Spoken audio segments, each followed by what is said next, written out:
you guys know I've been watching this Industrial Light and Magic documentary, right? No. And I didn't know that. Oh, well, I've been talking about it on the show, but Ace knows what I'm talking about. So they made this documentary about Industrial Light and Magic, which is like the people who George Lucas created, like essentially the first real effects house to make special effects for movies. Like that's all they did. Like the shit for him to make Star Wars didn't exist. So he was like, I got to start up a company that will do these things that I need done for Star Wars.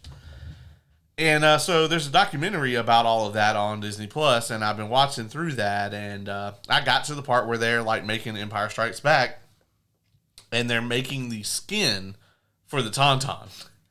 And have you seen this? You've heard about this? No, but this is great.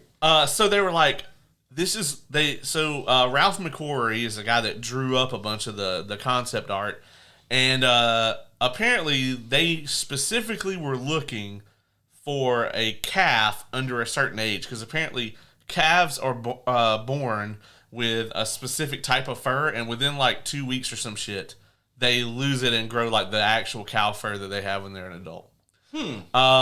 So they apparently needed this specific fur, and they called around to all these like taxidermy places, butcher shops, all this different shit, until they found like a basically like died in childbirth calf skin, which seems like a weird thing to have to hunt for. And they were like, yeah, there's this method that you can do where basically they take plaster and they put it all over the fur, and then they lower it into a box of maggots. And the maggots will eat all the flesh away. So you just end up with the plaster and the fur. And so that's what the fucking Tauntaun in Empire Strikes Back is made out of, if the thing wasn't creepy and gross enough for you already. So that's why they smell bad on the outside. Correct. And probably the inside too. They smell worse on the inside. Yeah, worse. Yeah, like... Also, fun fact. I wonder if that was actually an improv line from Harrison Ford. Yeah, could be. Right. And also, I was just like, where do you just get maggots? But apparently there's a medical not just thing. maggots. It's like a very specific beetle. They use that in its adult form will not eat. They only eat whenever they're like the maggot form, the babies. Yeah. I have some interesting friends. Apparently, like medical colleges and stuff have them, because there's I believe it. There's like a thing you can do with like 3rd-degree burns or something, where they'll eat all the dead flesh away and shit. Yeah. Disturbing. You can get you a maggot bath. I would hate that, you know. but it would. If it gets rid of the dead flesh, I mean, I understand. Yeah. So. Maggot me up, boy. I just thought that'd be a nice little tidbit to share on the podcast. That sentence. Yeah, there's a lot going on there. Can we go back to having the sound feedback? I think that was more enjoyable. It's like it'll be like Snow Flame's like sidekick, Maggot Boy. Maggot Boy. And he says, "Maggot me up, boy." Can he die? Catchphrase. Holy shit. This was great to start this podcast. And you asked me if I was going to be the problem. Best cold open ever. Yep. I never forget. And listen, he has no reason to watch this review because he doesn't even like this movie. I'll never forget the worst cold open in Superhero Homie podcast history. And by the way, this podcast will be 8 years old this year. That's a lot of cold opens. Give that cheer. Give that cheer, Oh, man. yeah. I mean, yeah. It would be 8. It's gonna be old enough to drink and drive. Yeah. That's crazy. It's old enough for R. Kelly to fuck it. Oh no! Well, it's been lovely, guys. I think I'm gonna go home. Hey, boy, you know what?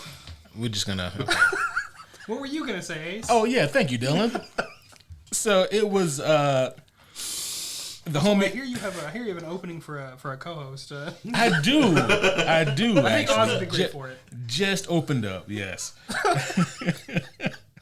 This was maybe 2, possibly 3 years into the podcast, and the homie Kevin, he was shout out to homie Kevin. You know I love you, Kevin, but this was terrible.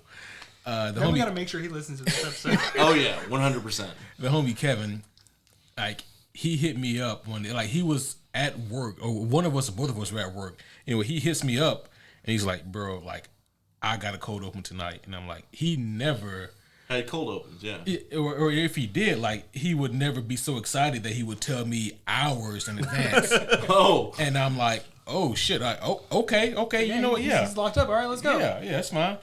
And, you know, I always keep something in the tuck usually, like, if it's just, you know, if it's just something fucking ridiculous. But I never had to use anything in the tuck. So, like, whatever.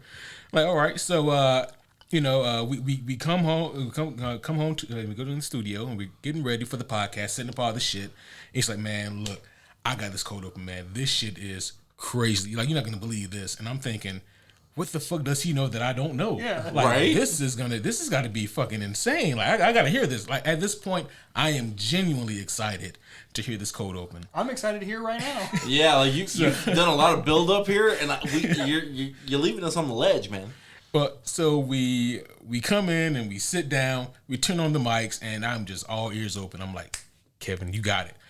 And he goes, he's so fucking excited. He goes, man, listen, I was at work today, and this guy came in, like this customer comes in, right? And I'm like, oh yeah, okay. I'm thinking, who does this guy work for? Does he work for fucking Lucasfilm? Does he work for Marvel, Disney? We're like, who is this guy? He's cool as shit. Yeah. And he goes, and this guy, get this, his first name was the same as his last name. If I can find that episode, I will put it in the show description so you can hear the pregnant pause between what Kevin said. And now, as the host of this here fine establishment, I had two options. I could either option A on the podcast say, Kevin, what the fuck was this? Are you trolling me right now? Like, there's no way that this was your cold open. Or option B, maybe I can come up with something on the fly and cover this shit up, and we can get to the episode. So after you chose B, what happened? Yeah. So I chose B because I was like, you know what?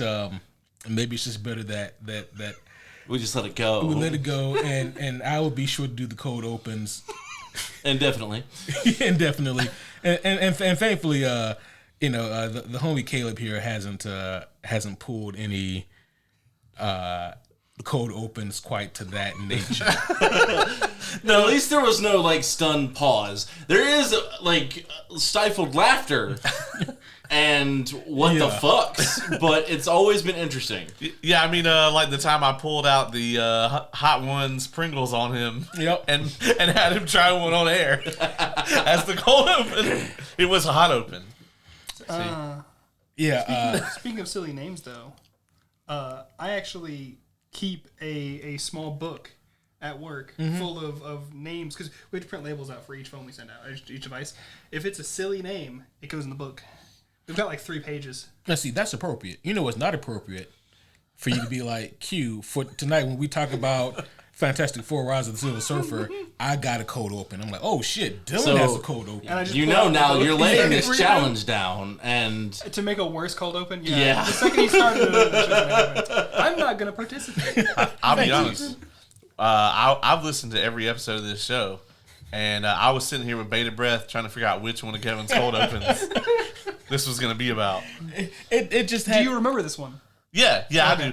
Because there was like Snow Flame was a cold open on one of the episodes back then.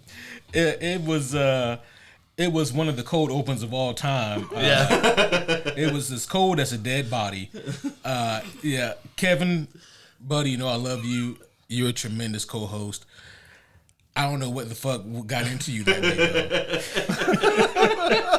I can just see Kevin being super excited He about was that. so hype. Yeah. his name was Jake. Yeah, and then like you guys know the stern Kevin face that he makes. Like, oh no, I heard. Oh it. no, I heard it just a bit. No. It'll be all right. it would be good. Maybe just nobody move for the next 2 hours. Yeah, I'm not going to touch the table. yeah.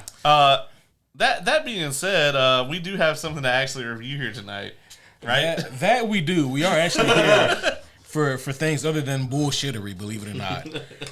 This is, I guess, entry number 3 in our Fantastic Four movie review.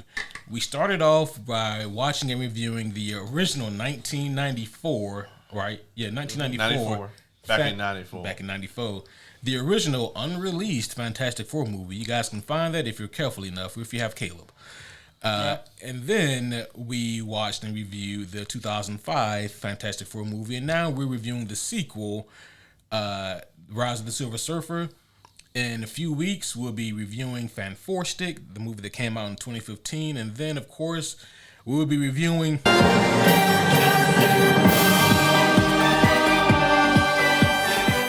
First Steps. So you guys missed it, of course, but while we were trying to diagnose whatever random feedback issue we're having, I got to hear that so many times. Yeah, well, so we go see all these movies at the theater, and we have to hear it every time. So Yeah.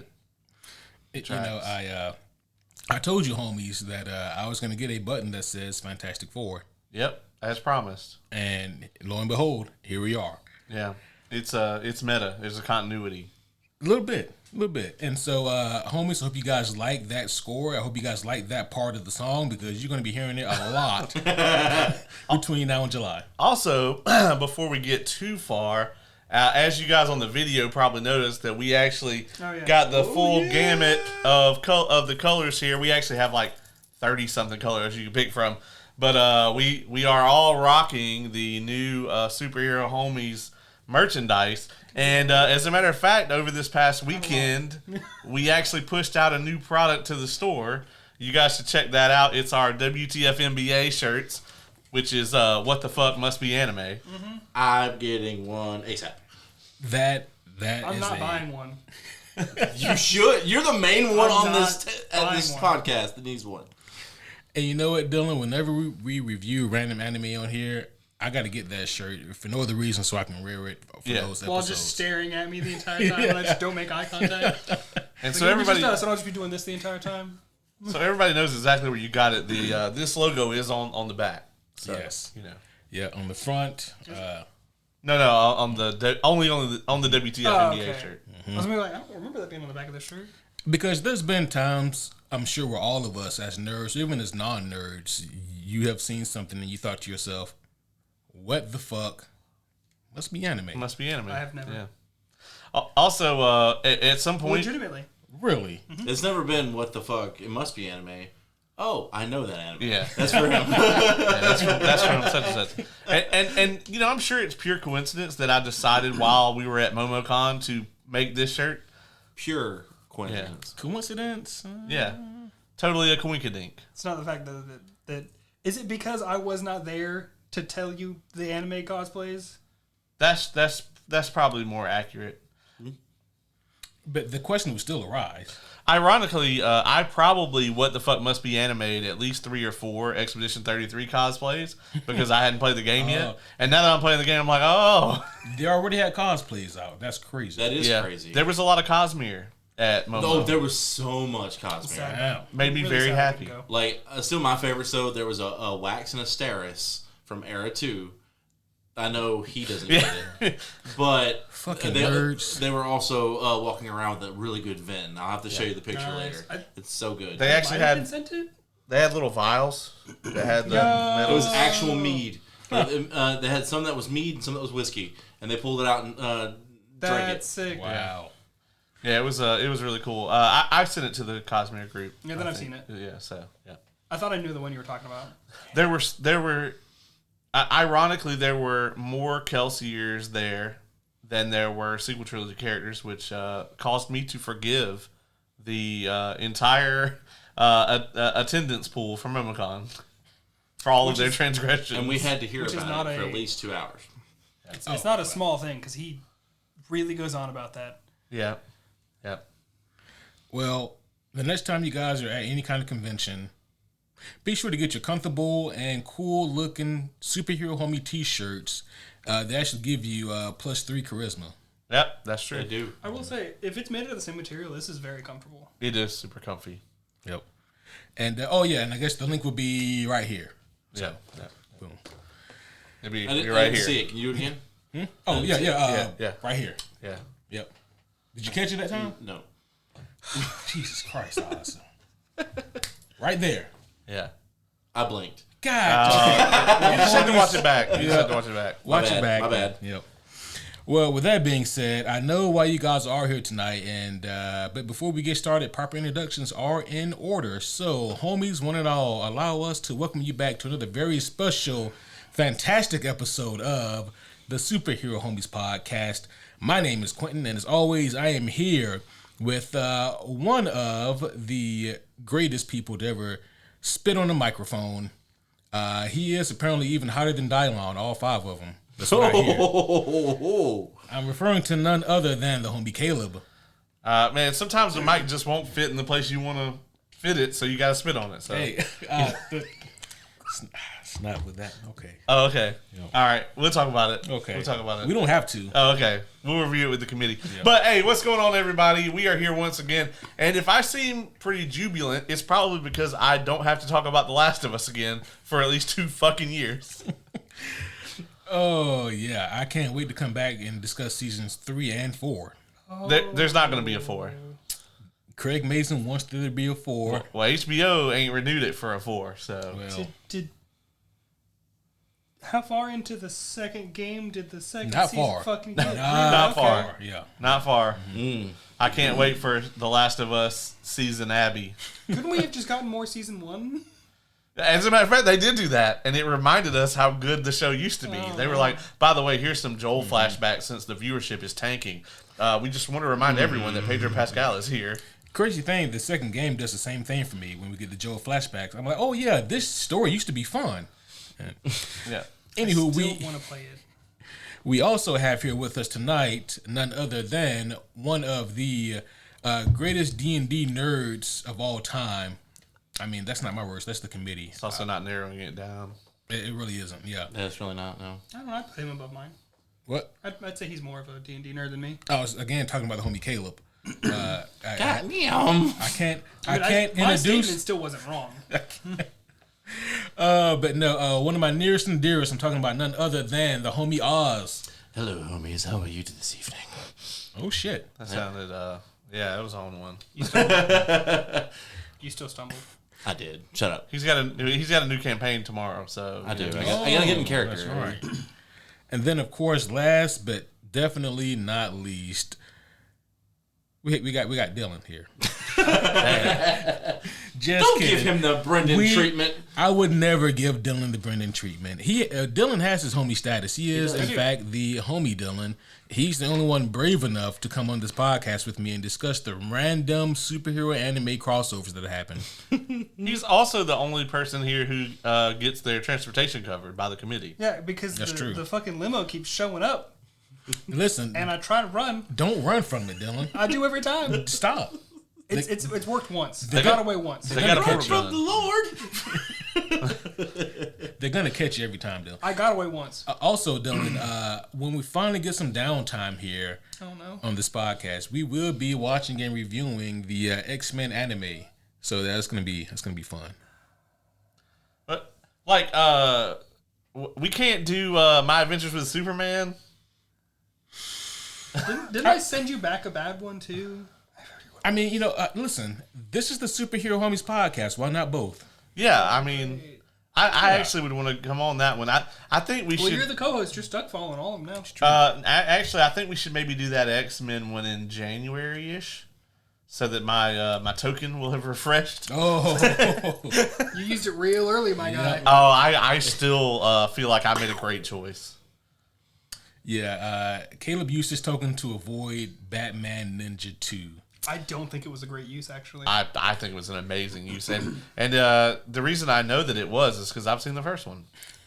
I think I was talking to you, Caleb, off mic about this, but I was like, I know that movie was so convoluted and so hard to follow because when I was making clips, I couldn't find anything that made any sense. The first one or the second one?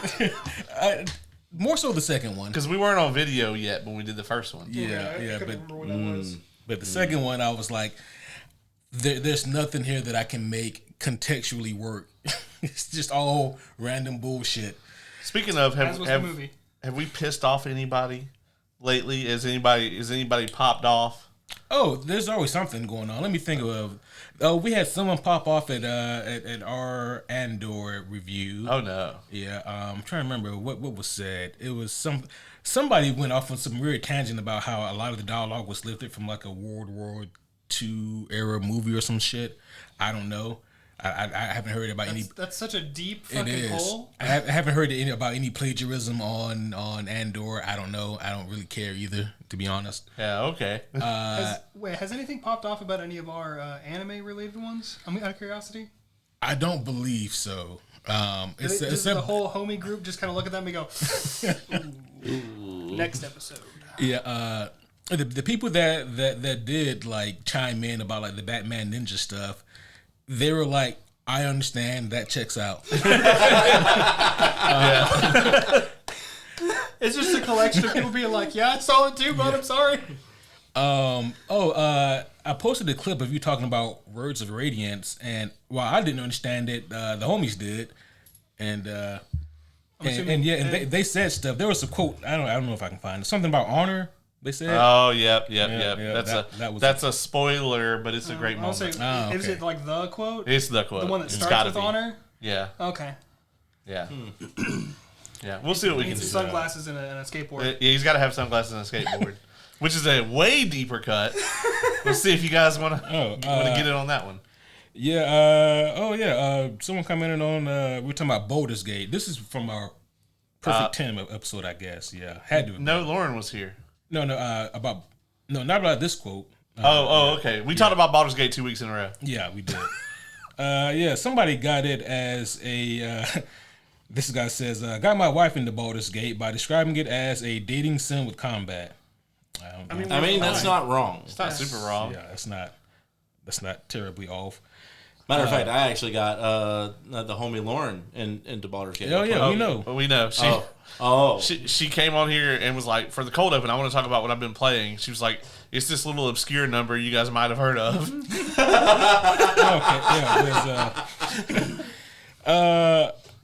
Someone else says that they agree it was the perfect book. Mistborn will always be my favorite, but Words of Radiance is the best. Words of Radiance is definitely up there. I mean, you're not wrong, homies. I am so glad that we have this many Cosmere nerds on the show. I'm also fairly sure there are two other homies that might dispute that being the best one.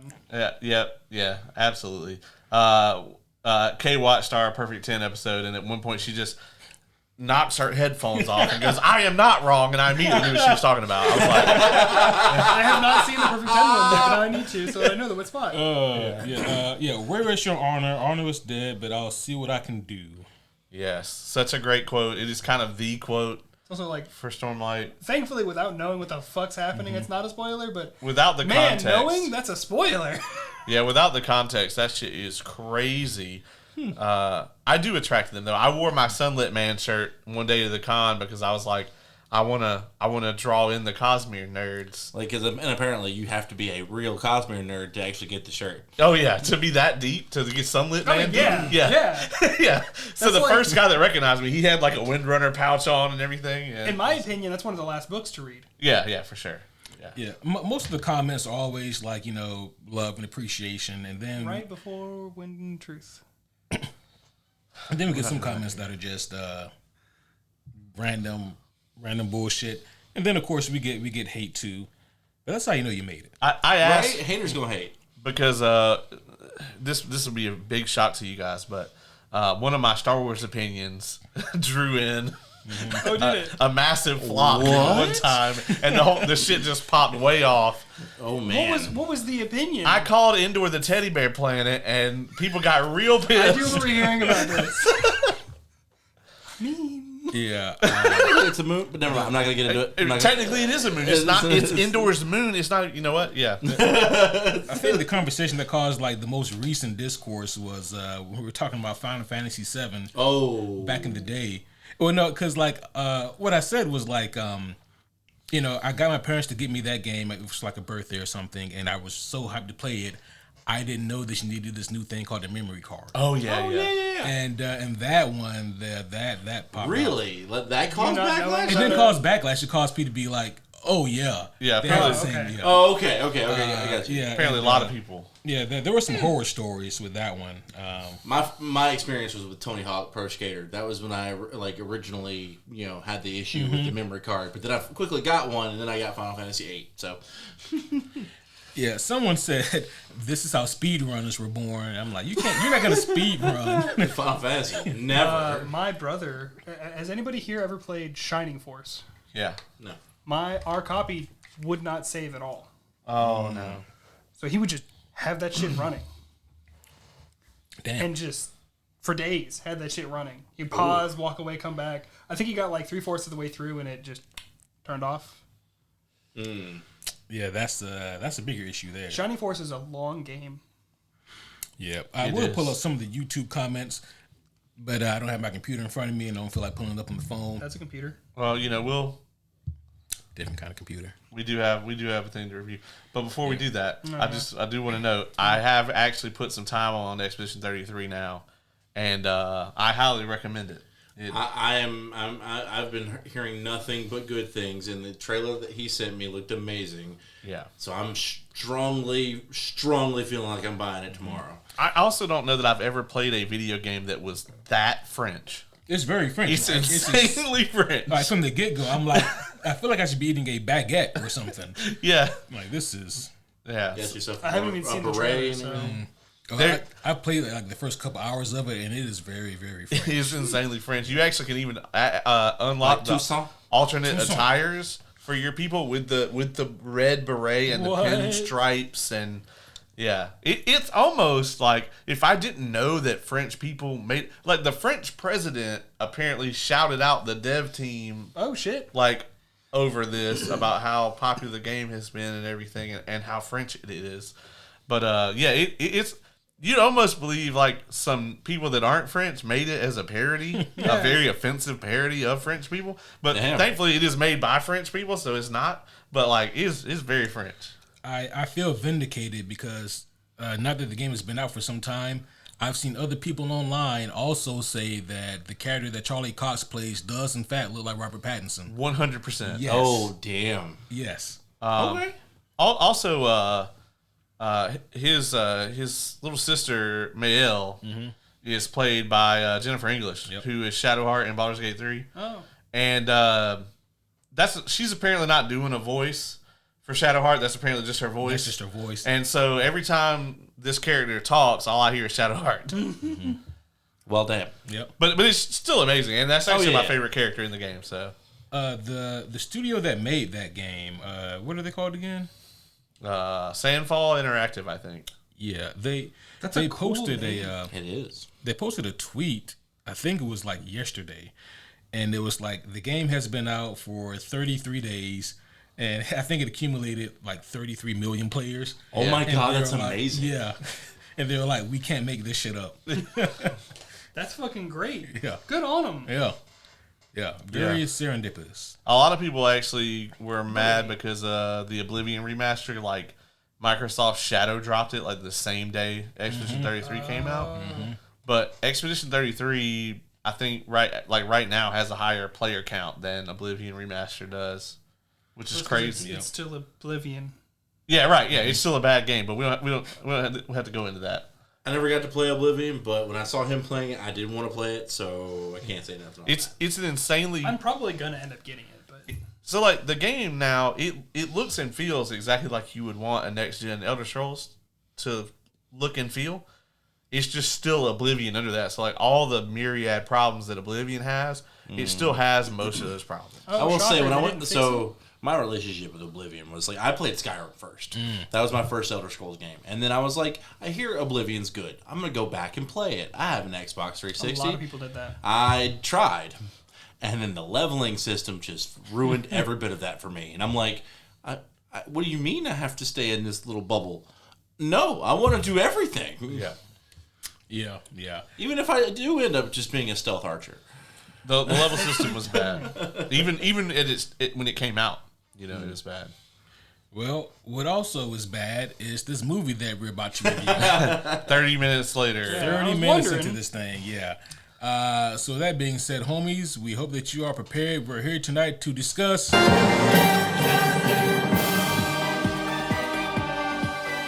You turned it down. Rise and of the Silver no Surfer. Quieter.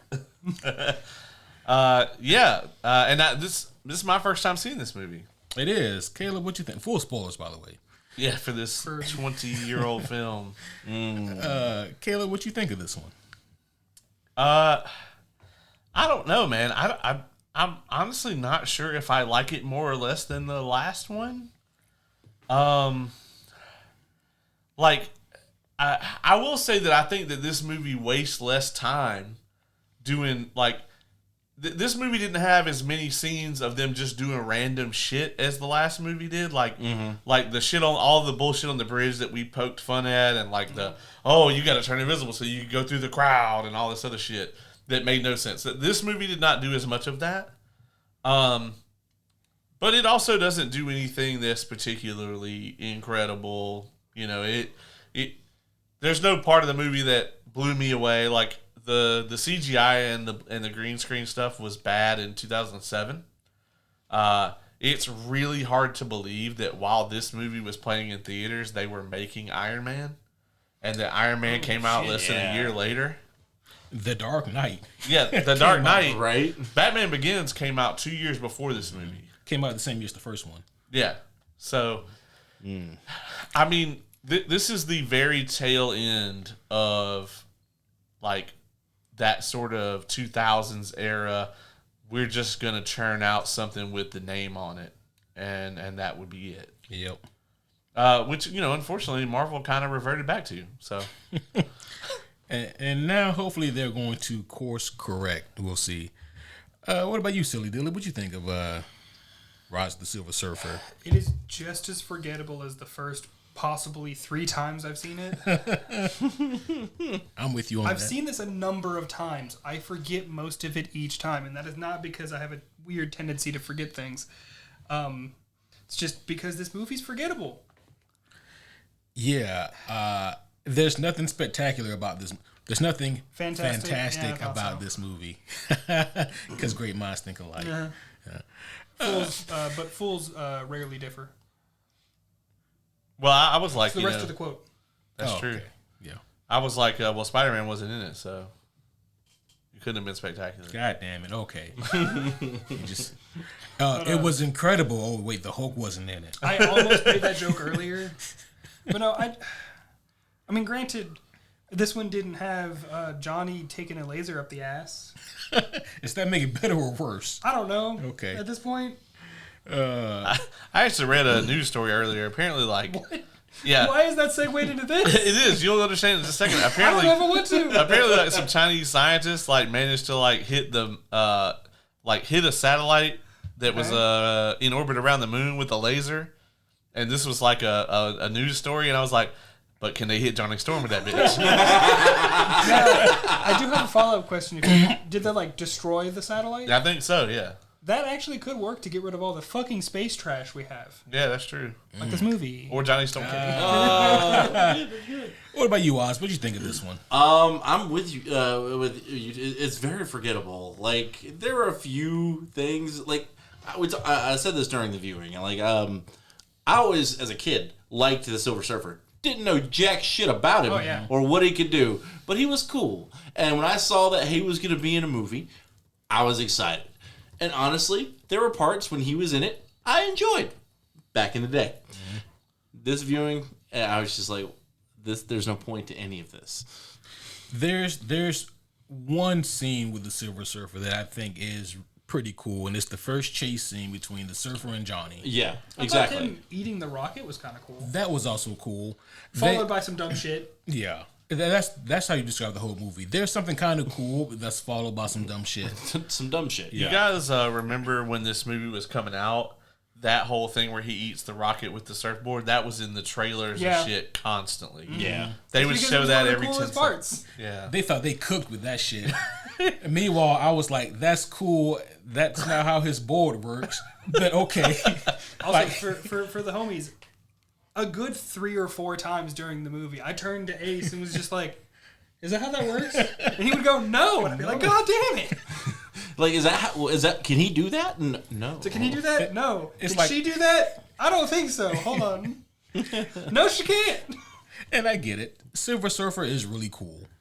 I mean, it's just that's the nature of that character. He's just really fucking cool. However, like if you watch this movie in the credits, it says that the executive producers were Kevin Feige and Stan Lee. And then they're also quick to remind you that Fantastic Four created by Stan Lee and Jack Kirby. And I'm like, you guys couldn't. Stan was still alive and healthy. You couldn't. in the movie. Yeah, he's in the movie. You couldn't As bother himself. couldn't bother to ask him like, "Hey, Stan, so who the fuck are the Fantastic Four? And what can they do? And who's the Silver Yeah, Surfer? who's the Silver dude? I mean, they got most of their powers, right? Yeah, Kinda. which it's hard to fuck up their core powers That's true. mostly. With Silver Surfer, yeah, I get it. When it comes to like cosmic powers or whatever, that can be a little bit more complicated. But they basically said he can do whatever the fuck we need him to do. And if we take him off his board, then he'll be powerless. And I'm like, that's not how any of this works. I asked you at that moment, does that work on him? And you go, no, it doesn't matter. You think Kevin Feige was like sitting there, like watch on set, just like, give me like 18 years, and I'm gonna fix this. I'm shit. gonna fix all of this. Airy last bit. Here's a fun fact for you guys, and I'll be full of these for this kind of movie. But the Silver Surfer, after years, they finally gave his board a name, and I don't believe that Jack Kirby came up with this. I think it came as a result of what Stan and Jack would always do. His board's name is To Me, because back in the day, Silver Surfer would always say, "To me, my board." Oh my god! This, I mean, are we gonna name the X-Men that too? Because Xavier says, "To me, my X-Men." That's true. Yeah. No, he's just gonna say it one of those times in the fucking Silver And the Surfer's Silver gonna Surfer's show up. like, what the fuck? Hey, why you summon just my like, no, board, stop, dog? stop. Yeah, like I'm just chilling, man. Like I was just kind of floating through Gamma 5 over I here. did. I did forget to ask it at the time, but can he just fucking go into his board fully? No, I've never seen that. Okay. They thought that he was the same thing as like the Liquid Terminator from T2. I'm not. mean, Like, you look the don't get me same. wrong. It was a cool effect. It was. However, yeah, no, like this doesn't make any sense. No. Which also, he can't catch rockets like that. No, I mean, in reality, a rocket would hit him if he decided not to move, and he would just eat it. I mean, not that way. Yeah, but Not Galactus way. not Galactus way, or not the way he ate it in this movie. Did anybody actually hit the Silver Surfer in this until he got depowered? Oh wow! No. No one never laid a hand on him, huh? The closest was Johnny grabbing the board. Yeah, And he paid for that. No, Johnny didn't grab the board until the very to end the very end. when he pushed it up. Oh yeah. Yeah, Oh, no. It's He got close to him. Yeah, He got close to him, and then and then Silver Surfer Surfer decided to slow down and grab him. Yeah. Well, Doom hit him with some of his Palpatine lightning. Oh, and yeah. he But that was got after. immediately yeeted. Oh yeah, no, he just got mad at that. Yeah. He was like, So I guess he did take a hit, and I think maybe Johnny might have hit him with a fireball. It's like, why you hit me, motherfucker? yeah. Actually, I don't even Yeah, think Johnny ever did hit him. I don't think Johnny did either. But when Doom hit Surfer, and Doom immediately knew he fucked up. All you see is this, but you saw so much emotion. Just fuck. and homies like the shit that the Surfer hit Doom with. I don't know. I don't know what it in was. the comics? He can do a lot in the comics. I've never seen him do that. Dematerialize and then also push him back and then Yes. reform him. Yeah, yeah, that's insane. That's rematerializing. He went full Dr. Manhattan on his ass. He did. And it was it was a sight to see. One of my favorite moves, I guess, in the whole movie, if that counts for anything. But to Wait a kind minute, of, how the fuck did they get video of that? you see, the Silver I want to Surfer. say, Doom probably did have. have some bullshit. Yeah, it was Doom. He recorded a lot of shit. He had a Doom bot record it. Do you are we gonna get Doombots? I hope so. Are they just gonna be people? I hope not. What if it's like an Eddie Murphy type thing where like RDJ just plays every Doombot? Oh no. They're gonna get Alan Tudyk to voice the Doombots. Here's what I think is a strong possibility, and it may be a bit of a cop out, but I think that it is very plausible. I think at the end of Doomsday, like they're gonna think that they got Doom cornered and killed. It'll but be it's just, Doom's Night. all right, you number 4, right? I'm just gonna turn this down. I'll just speak louder so I'm in the other mics. But I think it's very likely that Doom won't even actually be in all of that final battle in Doomsday. And if they do kill Doom, it'll just be a Doombot. Yeah. You know? So clarifying question, because I am the comic noob. Do Doombots look exactly like him? For the most part. Yeah. Okay, so they really just can't fucking tell. No. I mean, Until you like smack their head off and it's like, oh, it's a robot. right. And like, unless you have a telepath, but even then, even if you can't read his mind, you're probably not going to be able to read Dr. Doom's mind either because of all his mental shields and spells that he has in place. That's right, because he's a fucking wizard or some shit. He's a wizard, and he's a wizard on par with Doctor Strange and a scientist on par with Tony Stark. That is insane. This dude's strong as fuck. Yes. As a matter of fact, when we were originally going to do our Marvel D&D game that we were going to do, I was actually going to play a Doombot, but I was 100% convinced that I was the real. I think I remember you telling me about this. I didn't know the backstory. Yes. I just knew you were going to be a Murderbot. Yeah, I was going to be a Doombot that was 100% convinced that he was the actual Victor Von Doom. That is amazing. And I was like, I'm going to have to work around that, but that is amazing. I can't pass that up. I remember every time we talk about Doom, I keep thinking about the fact that isn't Kang the Conqueror a deep descendant of both Reed and Doom? That is the leading theory, yeah, that he is related to either one or both of them somehow, yeah. Damn. Yeah. Interesting stuff. Small burpee. So, I wish that this movie had more interesting things to talk about. We have said so many more interesting things about the topics connected to this movie. So could it really have been that hard to just do a render of Galactus? Was it much easier to make the giant swirly Doomstorm? Like the Parallax before Parallax? Yeah. I need answers for that, Caleb. I really do. It had to have been more money to make Giant Storm. Right? Like, well, I mean, the giant storm is just like badly 5 or CG. 6 different pixels that they just copied over and over and over again. Yeah, just badly CG some dude out there. all we really need was like at the end of the movie when the surfer's flying into the space butthole cloud. When he like gets to Why'd you look at me when you said that? You know why. I don't. Worst answer. But when the surfer, when he gets there, all they really had to do was like amongst like the thunder and lightning that was going off and that was illuminating the clouds, just show a quick silhouette of what clearly is Galactus. Yeah. And I feel like they almost tried to, but then they're like halfway through, they're like, "No, we can't do that. Cover it." I feel like they had one guy whose job was to do that, and they were like, "Hey Doug, you know what Galactus looks like, right?" He's like, "Yeah, Totally. There's so much. Yeah. Oh shit! I was supposed to make it look like Galactus. Oh my god! Like I can totally draw Galactus. What the fuck is Galactus? It's like that's He just asked some kid. right. Oh shit! He drew like Tony the Tiger or Right. some shit. They're like, okay, well, if we put a bunch of opaque fucking bullshit in front of that, It'll be fine. Yeah. All right. But speaking of Galactus, right? Like if you don't know anything about like Silver Surfer or Galactus, I did not at the time. Yeah, okay, but you still don't. Yeah, you watch this movie and you're I like, know more about them actually now. I just remember when I was first watching this. I knew fuck all.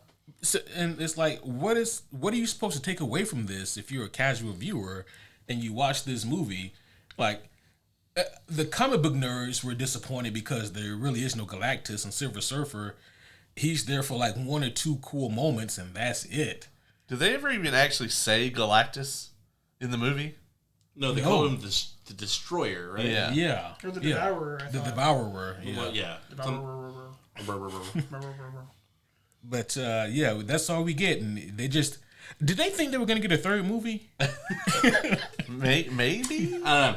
But I will say, we do have to bring up the fact that the Fantastic Four were utterly irrelevant in this movie. Oh, entirely. Yeah. Like, they had no, like, the only kind of thing is Sue's kind of relationship that she broke through to the Silver Surfer.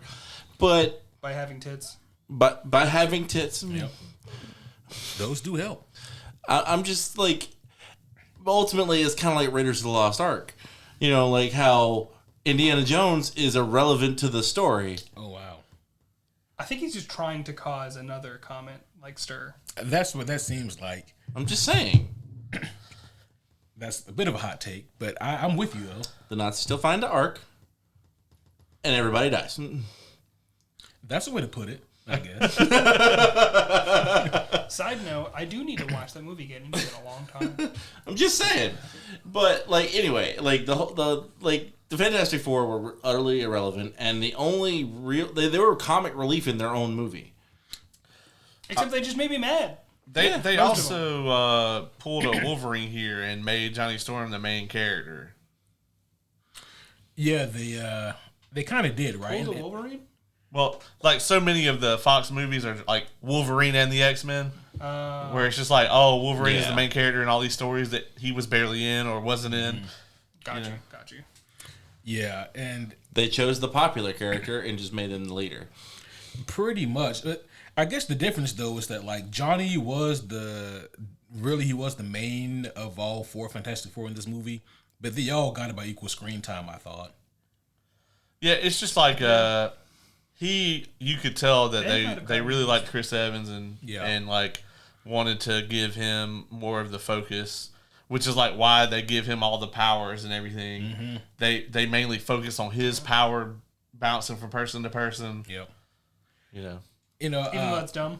it's very dumb. Mm-hmm. And, you know, I didn't even realize this until just tonight watching it, but that was really like the whole crux of the movie is having Johnny eventually being able to utilize all four members of the team's powers. And then it hit me like they could have just used Super Scroll, kept Silver Surfer and Galactus out of this to avoid the embarrassment. Yeah. And just use Super Scroll as the villain.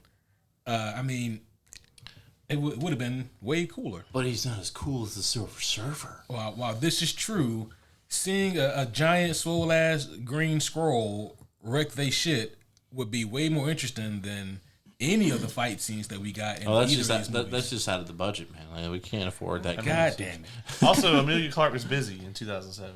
Listen, she can stay busy. Nothing against her, man, but I don't need to see anything from Secret Invasion on my TV screen. Yeah. Just to let you know, they let her absorb like the powers of every Avenger, like a couple of villains, and then they're just like, I'm sure this is fine, and then she just leaves. The fuck? Yeah. It's very bizarre. She's a super Skrull, essentially. Yeah, she becomes like a super duper scroll. Yeah, like Ultra Instinct Skrull. It's really fucking wild. And also, her character is a straight up villain in the comic books, but that's neither here nor there. Who cares? From villain to plot device. Oh shit! That should be a segment on the show. There's too many of those for us to go through. We don't have enough episodes. This movie starts out with Reed and Sue really wanting to get their wedding off. And No. Sue wanted to get the wedding off. Reed wanted to work. Yeah. And do the shepherd shuffle with a bunch of Jezebels. Because they're a terrible fucking couple. They really are. There's no chemistry at all. No. Like, we all kind of pointed this out. Like, it was like Johnny and Ben's relationship was way more intriguing than Sue and Reed's. And healthier. yeah, Right? Somehow. I can believe that like Chris Evans and Michael Chiklis, they probably had beers offset together. Oh, yeah. They were definitely homies. Yeah. They were also definitely the pranksters on the set. Oh, yeah. Sure. For sure. Yeah. Some of the shit I've heard from the other Avengers about Chris Evans, like, Oh, yeah? oh yeah, That's fucking great. But like Eon, I guess that's how you say the guy's name who plays Reed. His first name, Yeah. it's like Ioan, something like that. But him and yeah, it's just like it's the noise that I make when I wake up in the morning. Like, you're just like, but him and Jessica Alba, like Caleb said, they got zero chemistry. Like I never believed their relationship. Honestly, I don't believe they're acting. Like either of them. Like Reed, I can kind of like I guess I whatever. Whatever his name is, the guy who plays Reed, I believe he can portray a smart individual. A little bit, but anything beyond that little bit, I don't believe the rest of it. How should be pronounced like Owen or some shit? I believe him as an awkward guy. Yeah. Like he definitely comes across as like, lives in his computer, doesn't really know how to interact with other people. Like that comes across fine. The thing to me is like that's Michael Chiklis. the competence. Mm-hmm. He doesn't come across as competent as he should. I think it's a little better in this movie than it is in the last movie, but isn't that an issue with every portrayal of him, of Reed? So far, everyone, he's just kind of fucking useless. Yeah, all of them are from the realities where he's a C student, which is weird. Why does this keep happening? Except for the 94, which yet again I think has the best. He's a sociopath. He definitely dealt with shit the best, but he's a fucking sociopath. 100%. Well, yeah. I mean, look at me. All right, homies. Well, that's if you guys, I know. If you guys watch the '94 Fantastic Four movie, you will see that Reed Richards, by the end of the movie, he's checked out. He's done. He's not quite Carrie Fisher in the Holiday Special, but they just didn't have enough money to buy that much coke. Yeah, I was gonna say I wish he had cocaine. He might have expressed more. He's just got mean mug the entire end of the movie. But anyway, I actually think Reed is portrayed a little better in this one than Sue. I agree. Sue, it's like, and I'm not going to be mean and put it all on Jessica Alba, even though she does deserve a lot of the criticism here. I'm also going to put it on the directing and the writing. Like, they definitely just use her as eye candy, and they once again, and they downplay like all of her actual good qualities, like being a good fucking human being somebody who can bring Reed down to earth and remind him that sometimes, morality should override your logical database. You know what I mean? Like instead, they made her kind of they just kind of made her bitchy. Yeah, like the entire movie, and I'm like, really? Like, and it was definitely that that stereotype of like, the woman asks the guy the question, gives him 1 second to answer, and then immediately gets pissed at him for not answering it correctly. Except for the one time she asks a question, he answers it.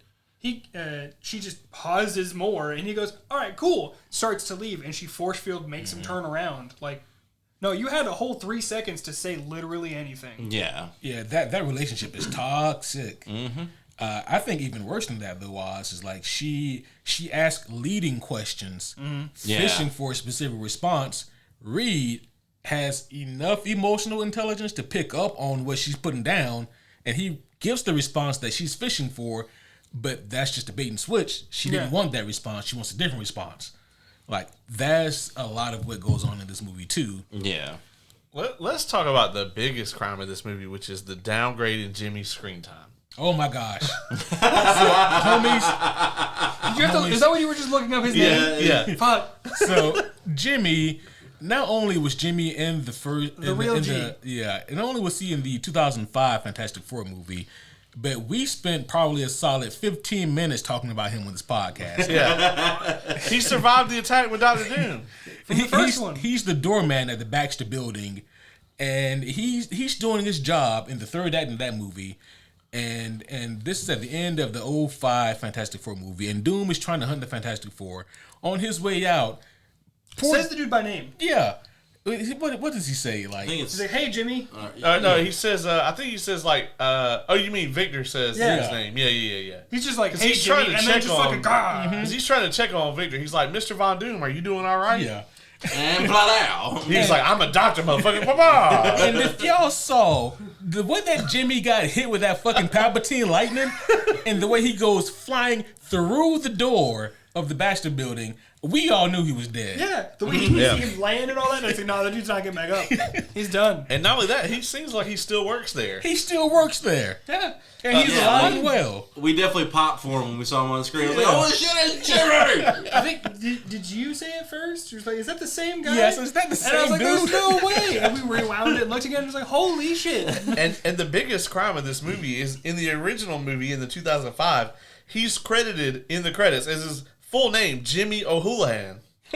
Whereas Strong last name. in this one, they downgraded him to just Baxter Building Doorman. Oh, What the fuck? How fucking dare you? You know, that's why they had issues. Yeah, That's why they Baxter had issues Building with it. doorman. If he What the fuck? was given his proper respect, he would have walked out there and stopped it all. absolutely. Yeah. Listen, if he can just tank, he's a normal dude. If he can just tank a hit like that from Doom, I think he's a god. he might be. Justice for Jimmy. Justice for Jimmy. Yeah, hashtag All right. justice for Jimmy. He's just Loki this whole time. Holy shit. Or he's I think it was Gargoyles, the lawyer, who's like a fucking trickster god the entire time. Boy, Yeah. that's a He's just throwback. that. that That is a is. throwback. Man, speaking of that, how crazy or funny would it have been if, like, when Doom does come back and in this movie we're talking about, what if he just goes, Fantastic Four, I'll be right back, and he hightails it to the Baxter building. Where the fuck is Jimmy? Yeah, I gotta make sure this motherfucker doesn't foil my plan.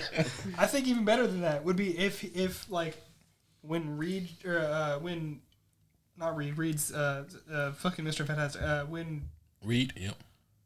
Doom. Reed Richards. What's Doom's real name? Oh, Victor. Victor. Yep. I don't know why I fucking stumbled on his name card. When he walks up to like help him with his fucking science thing, he just walks in, just stops and looks at fucking Jimmy. He goes, "How are you?" That was a good moment. Jimmy just goes, I am powerful beyond your imagination. It's like, go play with your That's little toys. the end credit scene right there. Just Jimmy in a chair, just slowly, the slow turn. Yeah. He's like, they will never know who truly gave the Surfer the powers to stop Galactus. So, my favorite part is when they revealed the general of this movie. I don't even remember his fucking name. Oh yeah. Andre Bauer? Yeah, that's the actor name. I'm talking about like the Oh, the character. character. I don't remember the character's name. General. General, yeah. They say it like once. But I know him more as Captain Raymond Holt from Brooklyn Nine-Nine. I pop so fucking hard for that man. And he says one of the most, like, the best lines. He says exactly where all of us are fucking thinking. Yeah. Because, like, I want to say they're all bickering in this fucking helicopter, like, yeah. all the Fantastic Four. And the general turns to them and goes, "What is wrong with you people?" and, like, it was amazing.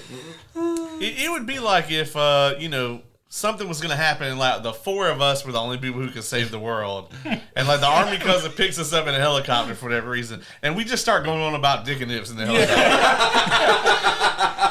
But then you see one of them in the background just do the thing. Yeah. Very much like Armageddon. Like, it was like, Yeah. I wouldn't trust these guys with a potato gun. I do Like, that I'm movie. telling you, the barbecue dick and nips need to be pushed back until the ranch comes out first. If the ranch sells well, then we move on to the barbecue. And I'm just in the background, just going like, And I'm just like, nobody likes the damn ranch, dog. Everybody likes the barbecue, and it's not, neither one of them are gonna sell as well as good as the salt and vinegar dick and nips. But I just still feel that the sweet tart dick and nips is where it's really Okay, at. that's going to be a holiday edition only, all right? The focus group says that the ranch is the best. And everybody knows that the candy market is really hard to freaking get into. You got Jolly Ranchers out there. You got motherfucking Willy Wonka roaming around. I'm just saying, I guarantee you, Willy Wonka would be happy with some dick and nips. Dylan, what do you think? What is wrong with you people? I would be doing the same thing I was doing there. I would be requesting help from one of the nice police people. Or army people, sorry. That's got to be the next piece of merch, by the way, is we have to find a clever way to make Dick and Nips merch without, Yeah. Without issues. without problems. There's a way. Even if we have to misspell, even if we have to spell it DIC-NYPS. We'll just do like a eggplant and then With the nipple on it? yeah. Oh no, we do like an eggplant and then like a plus sign and then like the nipple from like a baby bottle. Oh, yeah. We also need to get a Brotherfuck shirt. Yeah, we do. See, that's gonna be really difficult. Yes. No, it's not. Like, we would literally, all we'd have to do is just do a triangle. Like, Oh yeah. Oh, it can be like a Pink Floyd homage. Yeah. exactly. Homies, if you don't know what Dick and Nips is, go back and listen to our Deadpool and review. Or Deadpool Wolverine review. Yeah. And then the Dragon Con review. I was about to say, and then the Dragon Con review and how that evolved. It's been a minute since we brought it up on the show, so might be a bit of a deep cut. Oh, boy. I sidetracked us here. We were talking about I'm shocked. why. Sorry, no, go ahead. We were talking about why Victor Von Doom shouldn't be in this fucking movie. Yeah, that's also true. Oh, yeah, that's right. I was gonna say a funny little thing. See, we don't see what happens to Victor after he gets like de-servered. Yeah. I'm pretty sure Jimmy's watching him. Oh. He's just sitting there. He's got him tied up or some shit. You know, this movie isn't nearly as clever as it thinks it is, and this movie doesn't think that it's very clever. I was about to say, like, there was nothing clever about this movie other than the one-liners that Johnny gives, and that's about it. You remember the scene when Sue approaches Victor and she's like, "Victor, how did you manage to escape? How did you get free?" And Victor's like, "Wouldn't you like to know?" They never give an explanation. Nope. Yeah, they really don't. No, he just wakes the fuck up. Because apparently they shipped that crate back to his castle and just locked him in there.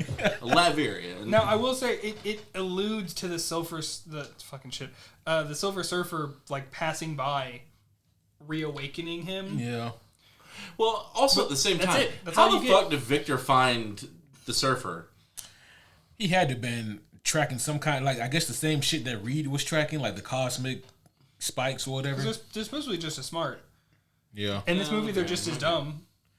And again, like we made this joke during our watching of this, but they really should have included this in the movie. Like when Victor and Reed are working together, they should have just had random moments when Victor's looking up and goes, "I fucking hate you, dog." You know what I mean? I really fucking hate you. Or at the very least, just like they're typing in because Reed looks at him a few times. He just stops, looks up, bitch. Yeah.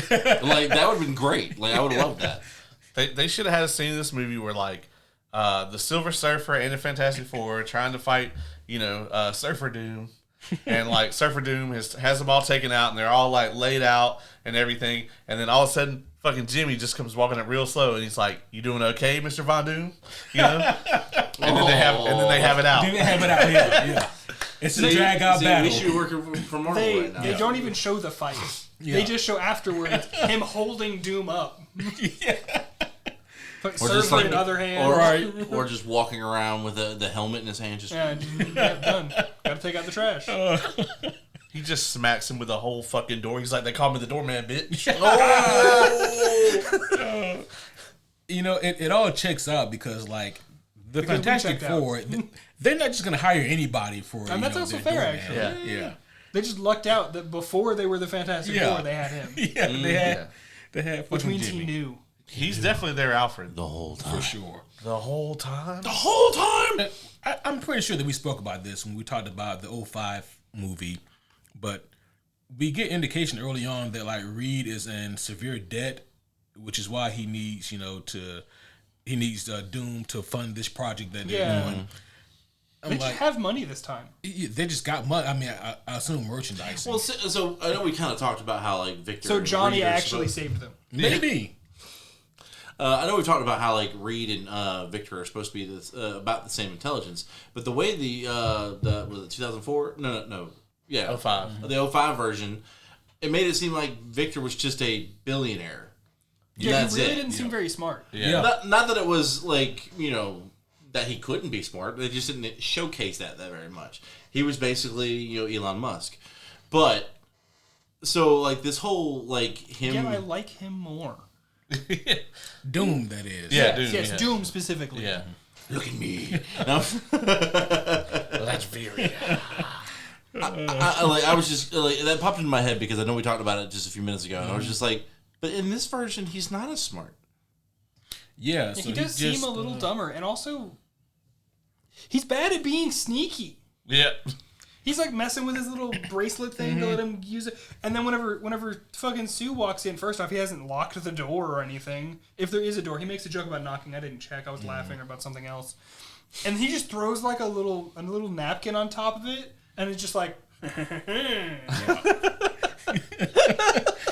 Mustache twirling villain. Yeah. I think that's a direct quote. Damn near. Can we talk about the creepy ass dude that they had interrogate the Silver Surfer?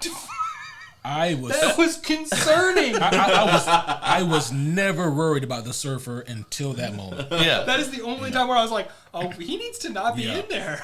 He's like, we have certain protocols that we have to follow, certain things we can't do to other human beings.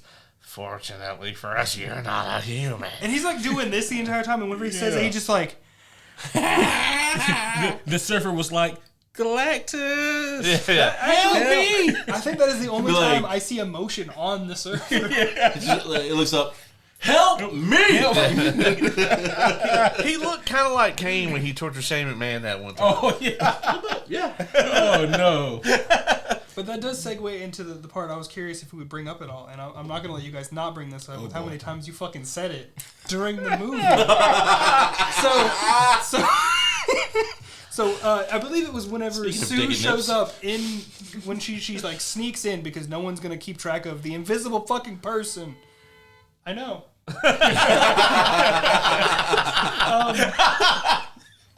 But sorry.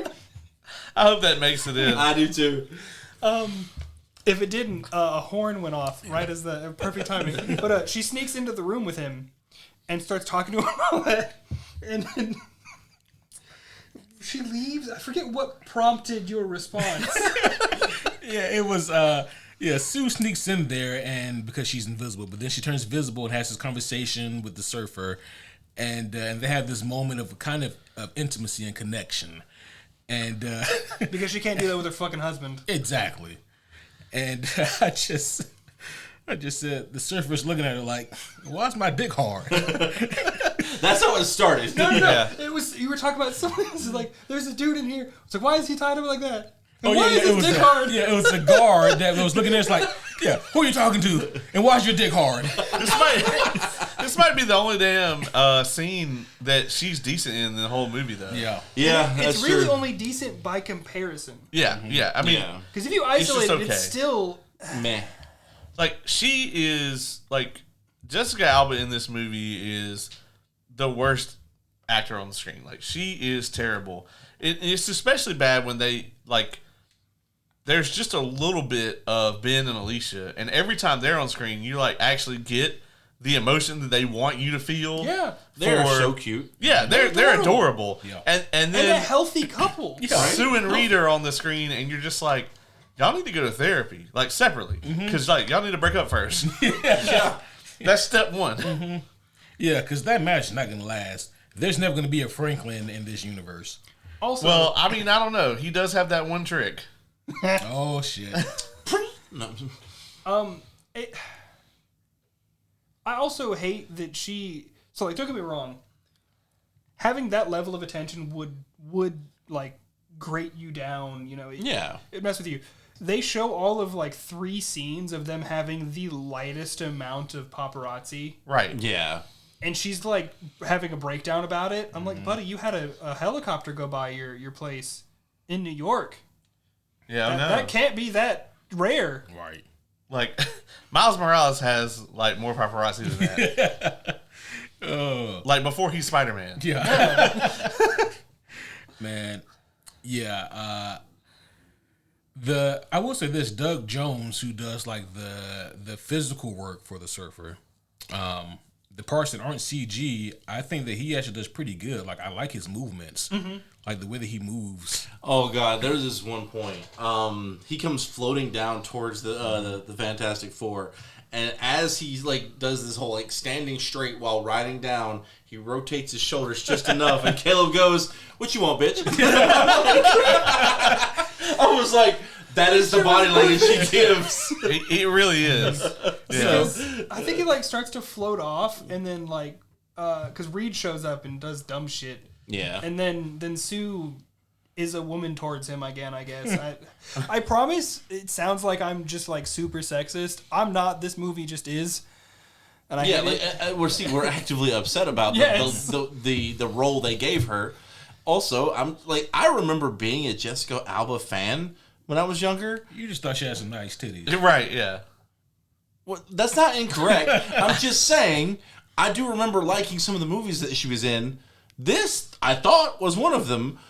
I was incorrect. Yeah. Even when I was younger watching this movie, I think by the end of it, I was just like, all right. It's pretty fucking forgettable, right? And like, here's the crazy thing: like, from beginning to the start of the credits, this movie was an hour and 26 minutes. It felt not that amount of time. Yeah. Yeah, it felt longer. I gotta say, like, it's pretty crazy We ain't there yet. Not there yet. that, like, you know, once again, to draw the same comparison, 1 year later, Gwyneth Paltrow is playing Pepper Potts. Mm-hmm. Like, an actual, like, human character that's likable and has a place in the script, and like you want to root for them, and like has chemistry with the other lead, and you know has problems with the other lead, but actually works through it. Yeah, exactly. Like it's just so much better. Yeah. Through and through, and this is just kind of the dying, like, kind of death knell of like the fuck puppet heroine in a superhero movie. You know, It's fucking boring. It really is. Yeah, it's boring. It's one dimensional. It's lazy, and yeah, it is offensive. You know, it's all of the above. Like all the shit that you don't want in your movie is kind of what they kind of do with Sue here. And yeah, it's unfortunate because, as I've said, I guess 3 times now, Sue is actually a very cool character, guys. I promise she is. I really hope the new movie showcases her well. I'm really starting to doubt it. I know. We actually, Ace and I kind of discussed during the film that we feel like Kate Mara might be the best Sue Storm, and that's not good. Holy shit, that's bad. Because nothing against Kate Mara, I think she's a tremendous actress. Yeah, and this is the chick who plays in Fan Four Stick. Yes, but oh god, the script in that movie could even bury Michael B. Jordan. So yeah, and again, I don't put this on Kate Mara because I agree. I think that she is a very talented actress. But man, you guys will see next month. She's a different kind of bitch. Yeah, okay. Like she's still. I'm like, she stopped being. She's not a bitch. She's that bitch. Well, no, she's just fucking mean. Yeah. Oh, damn. Okay. So she's just being a bitch. Okay. Good. Yeah, she's just really fucking mean, and I'm like, I don't know what Reed sees in her. You can do better, my boy. I mean, some people Especially don't kink shame, dog. I'm not even kink shaming this time. Now, yeah, He's trying for him to be healthy. He's just yeah. looking out for the man. Yeah. if at any point in that movie, if Miles Teller had been like, "Don't bully me, I'll come," then yeah, sure, great. But but he doesn't do that. He just looks annoyed. Oh shit. You know, the plot for this movie here, because I've mentioned the runtime, and the runtime is Almost gone. this long. Yeah, yeah. This review would definitely go longer than the goddamn movie. That's pretty common here. Yeah, actually. But the reason why like the runtime is so short is because they had like maybe 40 minutes of plot. Yeah. This was an after school special. Right. Yeah.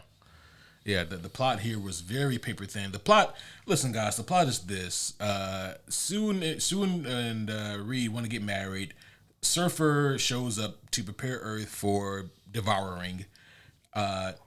Doom comes back active online, alive again, whatever. And they come up with a MacGuffin with the military to separate Surfer from his board. That wouldn't do anything. Even if it did work, it wouldn't do anything, but it does here. They treated him like Green Lantern. Like the only thing, they took away his ring. Yep. And which again, like a Green Lantern can just summon the ring. Exactly. Yeah. But At least that had a little bit of comic reference to it, because like Batman does steal it in does. War, and which is hilarious. Yeah.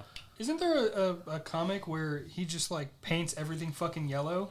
I have both comics that you guys are referencing. There are two very completely different comic books. Yeah, Because I think in this one he's just being an ass. Yeah, you're referring to All-Star Batman and Robin, one of the greatest atrocities ever written. Oh, really? I have the best version of that book. It's an absolute I have up here. Gorgeous artwork. However, the story is absolute batshit Nope, that's why. dog shit. so Bad shit, dog shit. Batshit dog shit. to sum it up, Frank Miller made a sequel to Dark Knight Returns, and it's dog shit. And then, in order to solidify his dog shit, he went back and made an earlier run to try to justify the dog shit, and it's like one of the most hated comics of all time. Oh shit, you have an absolute The Killing Joke? I do. Nice. And Three Jokers. Yeah, that's the next one. I don't know the Three Jokers, but I do know Killing Joke. Sorry, I'm going to turn around before I get more sidetracked. But yeah, continuing on with the plot of this movie here, once they come up with the MacGuffin to separate the surfer from his board, Doom then betrays the government. Surprise, I know. And, Dun, dun, dun. and he takes the surfer's powers by touching the board because apparently that's how it works. With his bracelet? Oh, yep, my bad. He had a cool little snazzy No, lighting up your bracelet. Power Rangers Turbo morpher. And then he becomes Superior Surfer Doom. And I makes mean, the surfboard darker. Like Cosmic Green Goblin is what he became. He really looks like it. Yes. Holy shit. Like, I really wanted to hear just a laugh and like a bomb. Just It's hard to do. Why'd you go straight Seth Rollins? Because there? that's what he sounds like. I was going to try to do the laugh, but two other people, I couldn't join in on that. You should have. I should have, Do yeah. the thing, man. Yeah, so they separate the surfer from the board. Doom usurps the power, and he becomes Surfer Doom, dude. McBro, man.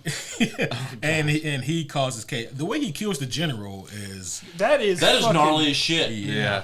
And also, like, the only time he does that. It is because if he did that to the Fantastic Four, there'd be no more movie. Yeah.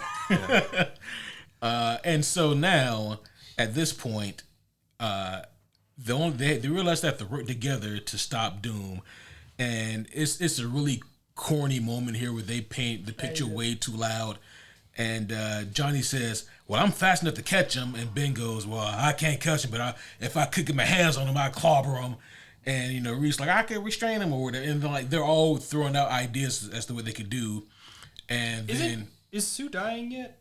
Yeah, Yeah, she's she's dying dying at this point. Yeah. but Man, somehow they kind of got over that real fast. yeah, well, shit happens. I think Reed was. She was a bitch anyway. Yeah, Reed was probably relieved. He's like, oh, I really need to look sad. He was like, "Oh, we should have got married first. I need the insurance money." But because Johnny is going through this shit, right, and this is some other shit they just made for the movie. Because the surfer touched Johnny, his Put him in powers, Johnny's powers are all out of whack. His powers are now can swap powers with whoever he touched. Yep. I will go ahead and throw this out there. This is a positive for me. Okay. The Silver Surfer was insanely competent. Oh yeah. Yeah. Like, there was no fucking threat to him whatsoever. Anytime he was in any kind of combat scenario, he was always the one in control. Even including, when Johnny caught up to him and he just grabs a hold of him. He's like, "You have fire. I'm just going to take you to outer space where there's no oxygen and then He's drop oh, you." there you go. And I just wanted to throw that out there. That It's a positive. He's like, "Don't touch my board, bro." Oh yeah. I still shit like to envision that, like, when he flies back into space, he's like, "Man, yeah, dude, we're just some bitch ass niggas down here. I'll deal with this right quick." And then he immediately basically says that. Yeah. He was like, "Yeah, dude, this planet's ready. It's all good. Yeah, it's all good. I All got it. clear." Yeah. You say Doom? Oh, did I say Doom? Whatever. They never said Galactus. So Yeah. He's Giant like space my cloud. liege or something. giant space butthole. Giant space butthole. Butthole cloud. Yep. Yeah. Not time, just space. That's true. Just space for this one. Yeah. Yeah. Oh, by the way, we did kind of brush over Sue getting killed because who cares? She Yeah. also doesn't stay dead. She doesn't stay dead, and also her death was dumb, and she could have not died. Yeah. So earlier in the film, like, the surfer is coming after Sue, like approaching her, like in a very slow, kind of creepy fashion. and she throws up a force field. And he's like, bitch, please. And just kind of leans into her force field. And she's like, oh. And then she drops it, which is the smartest thing she's ever done. Mm-hmm. Yeah. And so now that dude Surfer Doom is got his powers and shit, Sue tries to protect the Silver Surfer that has no powers by doing the same fucking thing, throwing up a force field, and Doom throws a spear. Well, she jumps in front of the Surfer first. She specifically moves in front of. She can make force fields fucking a mile away or whatever bullshit, but she's got to stand in front. And the spear made from the Surfer's energy goes straight through and stabs her in the chest. Oh my god, did you learn nothing? No. Also, what was Doom's end goal here? To fuck over the Fantastic Four because he hates them. He even says specifically that I hate you both. But then what? Yeah, and then Galactus eats the planet, and he's like, And then Galactus is like, you work for me now, bitch. yeah, right, yeah. Yeah, you destroyed my herald, so now you are them. Bitch. But then, I mean, I guess he gets to, like, fucking go through the galaxy Palpatine and people. So. Yeah, he might like parts of that. Yeah, honestly, yeah. He would try to overthrow Galactus somehow. He definitely would. I mean, well, hell, the Surfer kind of makes it look easy. In this movie. movie, yeah. Yeah, because what ends up happening is the Surfer does get his powers back once they're able to get Doom off the board. Which, by the way, they do that by Johnny taking the powers of all the Fantastic Four. Oh, yeah, we forgot about that part. With his new power of being able to swap, he can just take them all. Making himself a Super Skrull. And he goes and he battles Surfer Doom, dude. Which I've been waiting to bring this up until this point. Mm-hmm. He uses their powers way too competently. Yeah. I was actually going to say that. Like, the whole first movie, they had to work at learning how to use their powers. Yep. And the fact that he could just do all four of them. Now, don't get me wrong. He experienced each of them for about, at most, a minute each. Mm-hmm. Yeah. That's not enough. Well, this movie breaks its own rule, though. This movie actually establishes early on that none of them fucking know how to use the other one's powers. Yeah. Because they're all, like, other than the little bit of time where Ben gets Johnny's power. And he picks that shit up fast. He does pick it up pretty fast. Yeah, he does the flick and he throws the fireball. Yep. But for the most part, they demonstrate that all of them have no idea how to use any of the other powers. So at this point later in the movie, when they give Johnny all of them, which you got to think would be pretty overwhelming anyway, he just immediately is like, fuck yeah, I can go toe-to-toe with Doom, with Mega Surfer Doom. Yeah. With the Doom Surfer. Well, Doom also has no problem picking up on those powers. Yeah, that's another thing. Well, yeah, but I mean, doesn't the board just kind of like give, like, he has all his abilities plus the board. Yeah, that's true. And his abilities is, yes. Yeah. You just wait. Don't. You just think he has vague powers. Can we not? We have to. We haven't got there yet. Let me bask in the bliss of not knowing. Oz, you know what's worse about this? What? This isn't even that bad. Yeah. Yeah. Guys, just wait till we talk about Fan Four Stick. Oh my goodness. It's not even about that. I just mean about the other shit he's made me watch. All the anime bullshit. Don't bring up Duck Titties. Yeah, bringing up too much. There at least weren't I've any also Duck seen Titties that in movie. this. Well, anyway. The chick from Howard the Duck gets the board. Oh my god. And then Stop! That's who the Silver Surfer is on the next movie. She can yeet the duck titties at you. We also had a lengthy conversation about the consistency of Ben Grimm's semen. We did! Oh my god! Because, like, if it's part of his genetic code, it would, and everything in him other than his eyes and, like, tongue are rock, and it would teeth. be rock. You could count, some would argue that teeth are, like, rock. Calcified, yeah. But the whole reason why that even came up is the movie kind of brings is it up. because Johnny Storm, like, makes a fun joke at Ben about him and a fairly Alicia. A fairly reasonable joke, honestly. Mm-hmm. Yeah. I mean, granted, their reaction to it, those two are great in this movie. Oh, yeah. When they're interacting. Together, yeah. Well, it's almost like out of the people in this movie, the people with the biggest acting careers Yeah. are Michael Chiklis and Chris Evans. Oh, that reminds me of the other joke I was going to say. Whenever he gets all the powers at the end, he's like, you guys don't know this yet, but I'm going to be Captain America. This is fine. I can see into the future. Right. Yeah. Yeah. And you know, that has me thinking, like, after watching these two movies, it is surprising to me that Chris Evans agreed to come back and play another superhero so quickly. You know, like, I mean, granted, it was the right call, but still, that's. I wonder how much he thought about it. He had to think about it a lot, and then because he played Johnny Storm technically for like 3 years, and that had to be a long 3 years. Now imagine, And then he played it again. And then he played it again. But I think he had fun with that one. But imagine, like, after going through that and sitting down with like another executive and they're like, yeah, we want you to play Steve Rogers for, you know, at minimum 8 to 10 years. However, Iron Man had already come out. So he saw the success and how seriously they were taking it. So it may not have been as hard of a decision for him. I don't know, dog. I mean, because even though Iron Man was like it, I'm not gonna call it a flash in the pan, but like that wasn't just because that one movie came out doesn't mean it's the norm now. Yeah. Yeah, and if anything, it really just meant, I have to live up to this standard. Oh, yeah. You know, whereas in this movie, it's like, I got to be as good as X3. Oh, God. You know. Right. Oh, dear. Oh, no.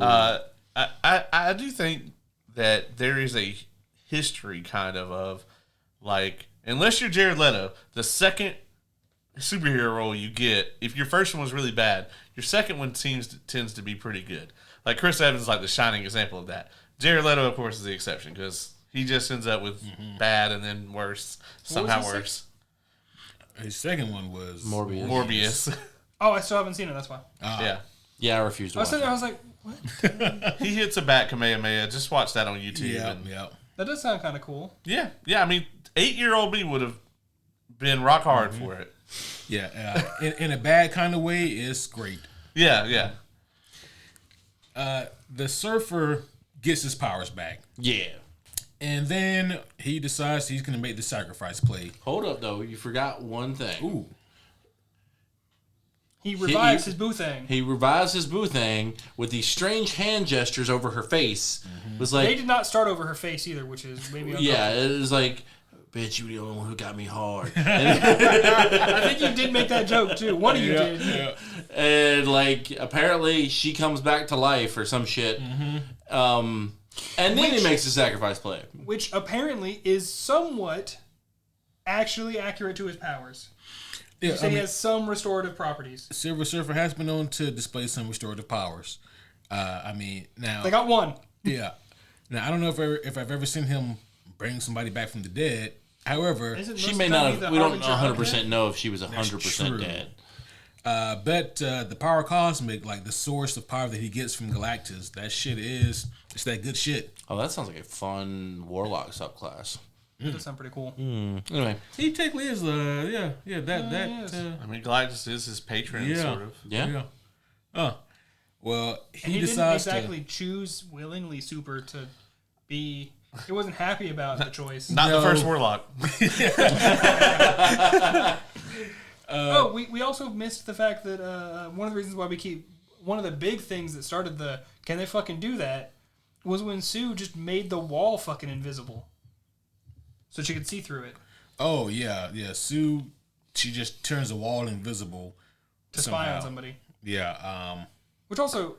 Wouldn't they see through the wall? Yeah, that's also something. Like, that'd be real fucking weird. Even if you're invisible, why can't I see through that fucking wall? Yeah, like, I've seen some... And why is his dick hard? Holy shit. I had to. I've seen some creative uses of Sue's powers, but that was a random one they put in here. Well, like it was kind of like the first time she did something similar to that was when Reed was sitting at his desk playing around with whatever the fuck he was doing with, and she turned it invisible and nothing else. Yeah, and I'm like, can you do that? You know what? Whatever. I'm not even gonna question it. Fuck it. See, that I would believe a little more than like a small section of a wall become invisible. Because even if you're like, you're bending light around a thing, Yeah, you would then need to force the light through part of the brick, which is not how that works. Yeah. Listen. Listening. Out of all the things to get caught up on this movie, I feel like that's just. I will get caught up on every one of them. Yeah, I'm gonna be honest. That's not in the top 50 sins of this movie. I talked about a whole lot of shit before this.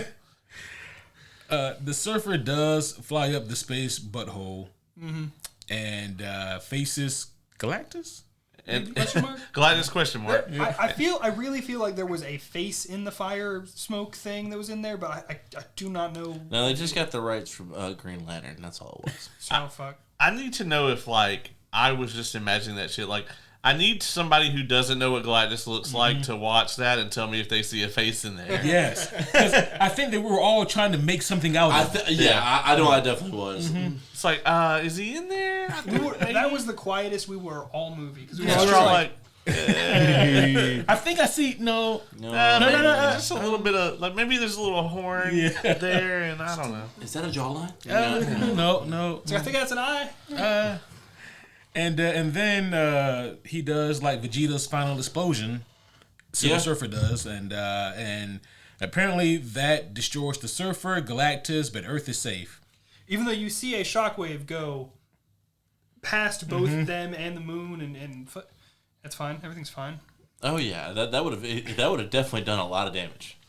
So At minimum. Cut the fucking thing in half. Because I was subjected to this, I'm going to share this incredibly shitty fan theory with you guys. And that, Also, before you get into that, there are still massive holes through the crust of the Earth. There are.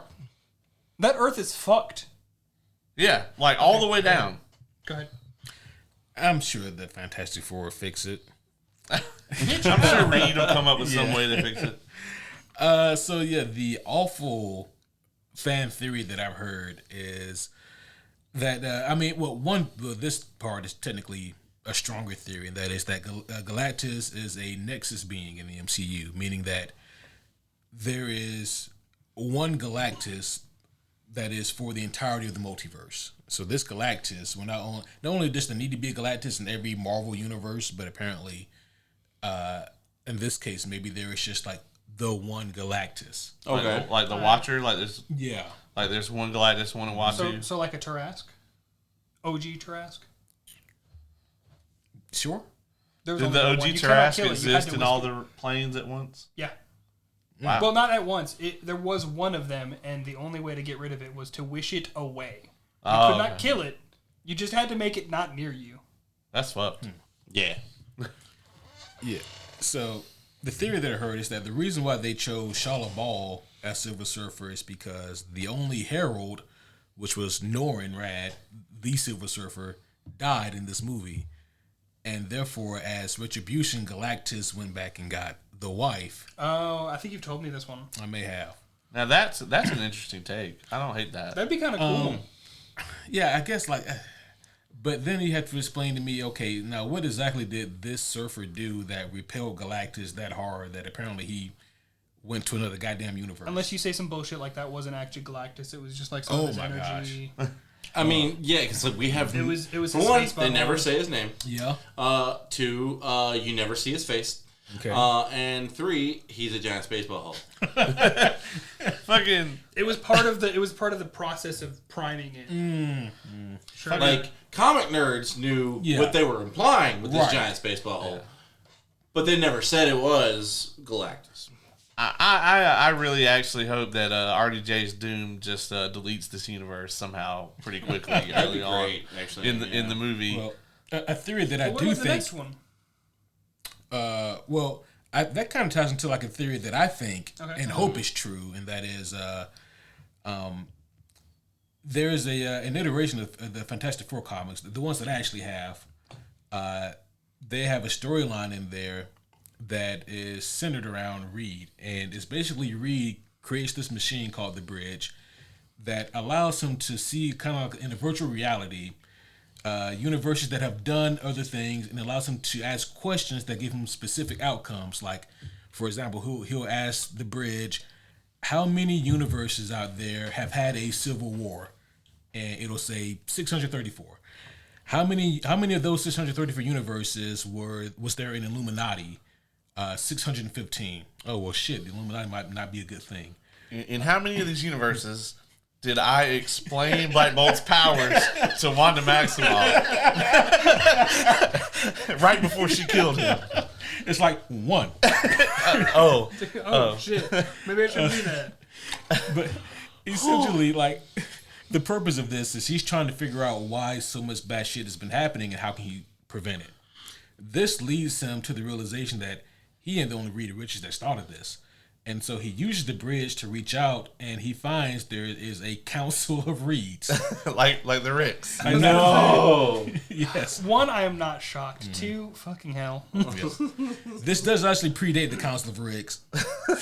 That might be where they got it from. Could That's be. probably is. Is there a SEAL Team Reed? Look, it's like you copied the homework, you changed it a little bit. Yeah. You changed it a little bit. Oh, shit. So that he totally won't know. But my theory is that this Reed Richards, maybe at the end of Fantastic Four, maybe he's going to go and find this council. And I think there we'll probably see other Reed Richards. Maybe ones that are smart. I think that Eon would be there. Yeah. They're really hard on bringing back old characters from failed universes. I'll pop for Miles Teller. I don't know if I'll pop for him, but he'll probably be there too. I won't pop for like his version of Reed. I just like Miles Teller. Yeah. I'll just pretend he's there as his Top Gun character. Right. Like, fuck yeah. And maybe there'll be a different John Krasinski, Mr. Fantastic that's there. They just got him in like the dunce cap or whatever. They're like, you don't talk. Shut the fuck up. Oh no. But yeah, so the Council of Reeds, like I think there's probably a possibility that we see them. And that'd be kind of cool. Yeah. I still think they're gonna lose. Yeah, I am because like the theory that the Fantastic Four loses, it does make all the sense in the world, but because it does, I'm gonna go the opposite way. Just to see. Yeah, I'm gonna say that they win. Because Marvel has given us that a lot. But like you brought up a good point, Richard. Like, how the fuck do they win? Well, it is possible that maybe they do something similar to this. Like maybe they just repel Galactus. Yeah. Maybe it is a Tarrasque type situation where it's like, oh well, we can't beat him. We end up teleporting him to another universe, and then Reed's like, fuck, we just doomed this other universe. We got to go warn them. Mm-hmm. And I mean, spoiler, but they show up, at the end of Thunderbolts. Don't you mean New Avengers? New Avengers, my bad. My bad. Thunderbolts asterisk, a.k.a. New Avengers. But, it's interesting in the MCU because, like, now they have moved Brand New Day to be before Doomsday. Originally, it was going to be in between the two Avengers movies. So it stands to reason now that they're going to use Spider-Man to build more into Doomsday. So there's no telling what the fuck could happen. Yeah. I will say this is the most excited for a Marvel run that I've been in a long time. Probably since about 2019-ish. Yeah. Yeah. Mm-hmm. Yeah. So what I'm about to say now... I was like, which ones came out in 2019? Well, what I'm about to say now, I'll go ahead and preface with this. Maybe 2% of this will make it into any live-action MCU movie, but it's so cool and so rich that I think that they can't leave it alone completely. And obviously they're listening. Cool. Yeah. and that is like the mystery of what is Galactus. The Marvel Universe is comprised of like what I would describe as being like cosmic dispensations, like a period of time, a universe lives a certain time period, and then that universe dies. And then, boom, there's another explosion and the universe begins again. I think Marvel now will be in what they call like the 7th of those cosmic dispensations, those seven ages. At the end of the 6th one, the universe is coming to an end. It was about to collapse upon itself. No more energy could be shared throughout this universe. It was dying. And there was a man named Gallon who had a team of other scientists who were trying to get together in a spaceship to not get away, but maybe to survive this and to make it into either a different universe or survive it long enough to maybe see the birth of a new one. But they really wanted to escape. No one else survived except for Gallon. He made it into a ship called the Lifebringer 1, I believe. He gets into a ship called the Lifebringer, and the universe, it dies.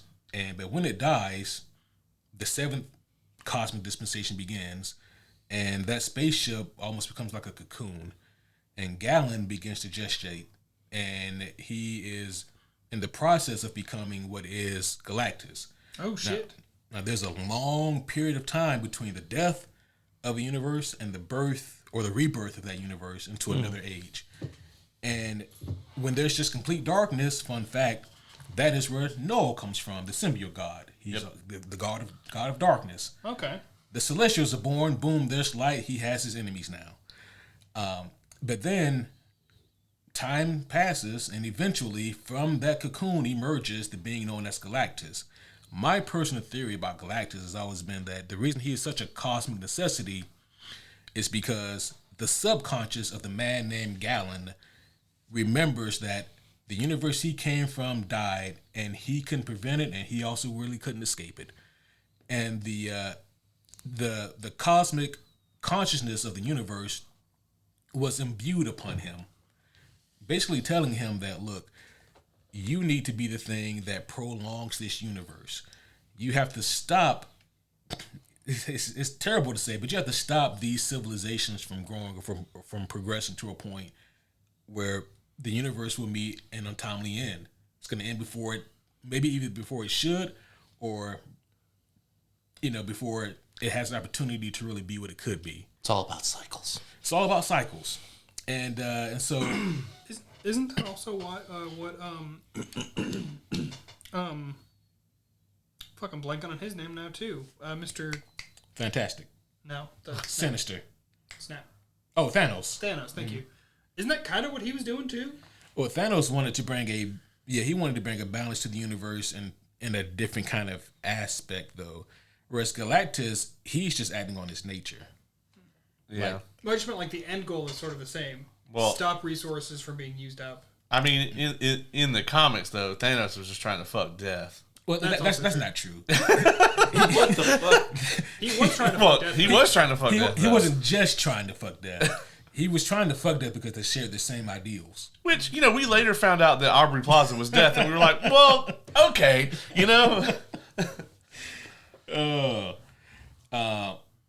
But yeah, I don't think that we'll see any of Gallon, but I would like for them to have some kind of explanation as to like what the fuck is Galactus and where did he come from? Where did he go? Also, it was nice to not be the person doing the thing you just did for once. And I feel like you should have had a bear with me here. Yeah. I mean, I could, but like, the podcast is called The Superhero Homies. I don't need one of those. Yeah. I would love for them to tell us that. What I don't want, and what I would rather them, if they do it this way, I would rather them just not, would be for some bullshit way for them to just know it. Oh, wow, yeah. If they're like, oh, hey, this. Like, all right, where the fuck did you get that? Mm-hmm. Oh, little Timmy back there, the scientist Timmy knew it? No, the fuck he didn't.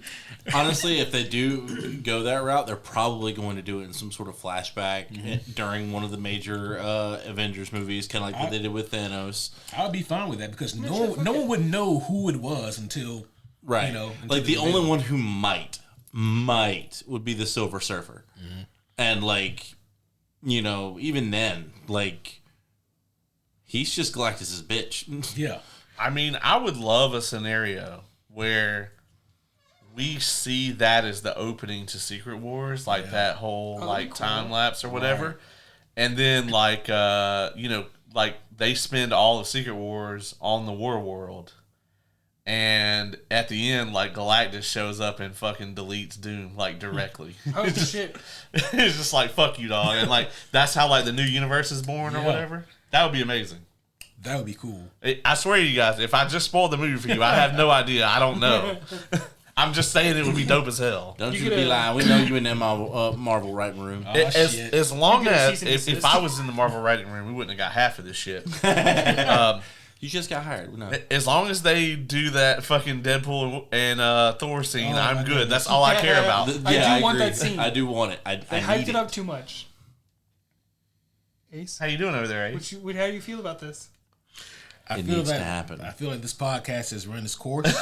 Oh, damn. While we're on shit, there was something I was going to ask you about, specifically on podcast. What was it? Oh boy, I know. You had an idea about something, and it was a topic that I specifically was going to ask. Oh no. I said the words, Yeah, I can't wait to ask this on podcast. I remember. I don't. You remember? I remember. Then you should help him out and bring it up. He wanted to ask me about the Batman and Deadpool crossover event. That's right. Yep. Now, granted, I also, by the end of that talk, I kind of do agree with you on it, but So, what are your thoughts about that crossover that's happening? I mean, this is your whole thing. It's right there. It's right there. It's right there. It's right there.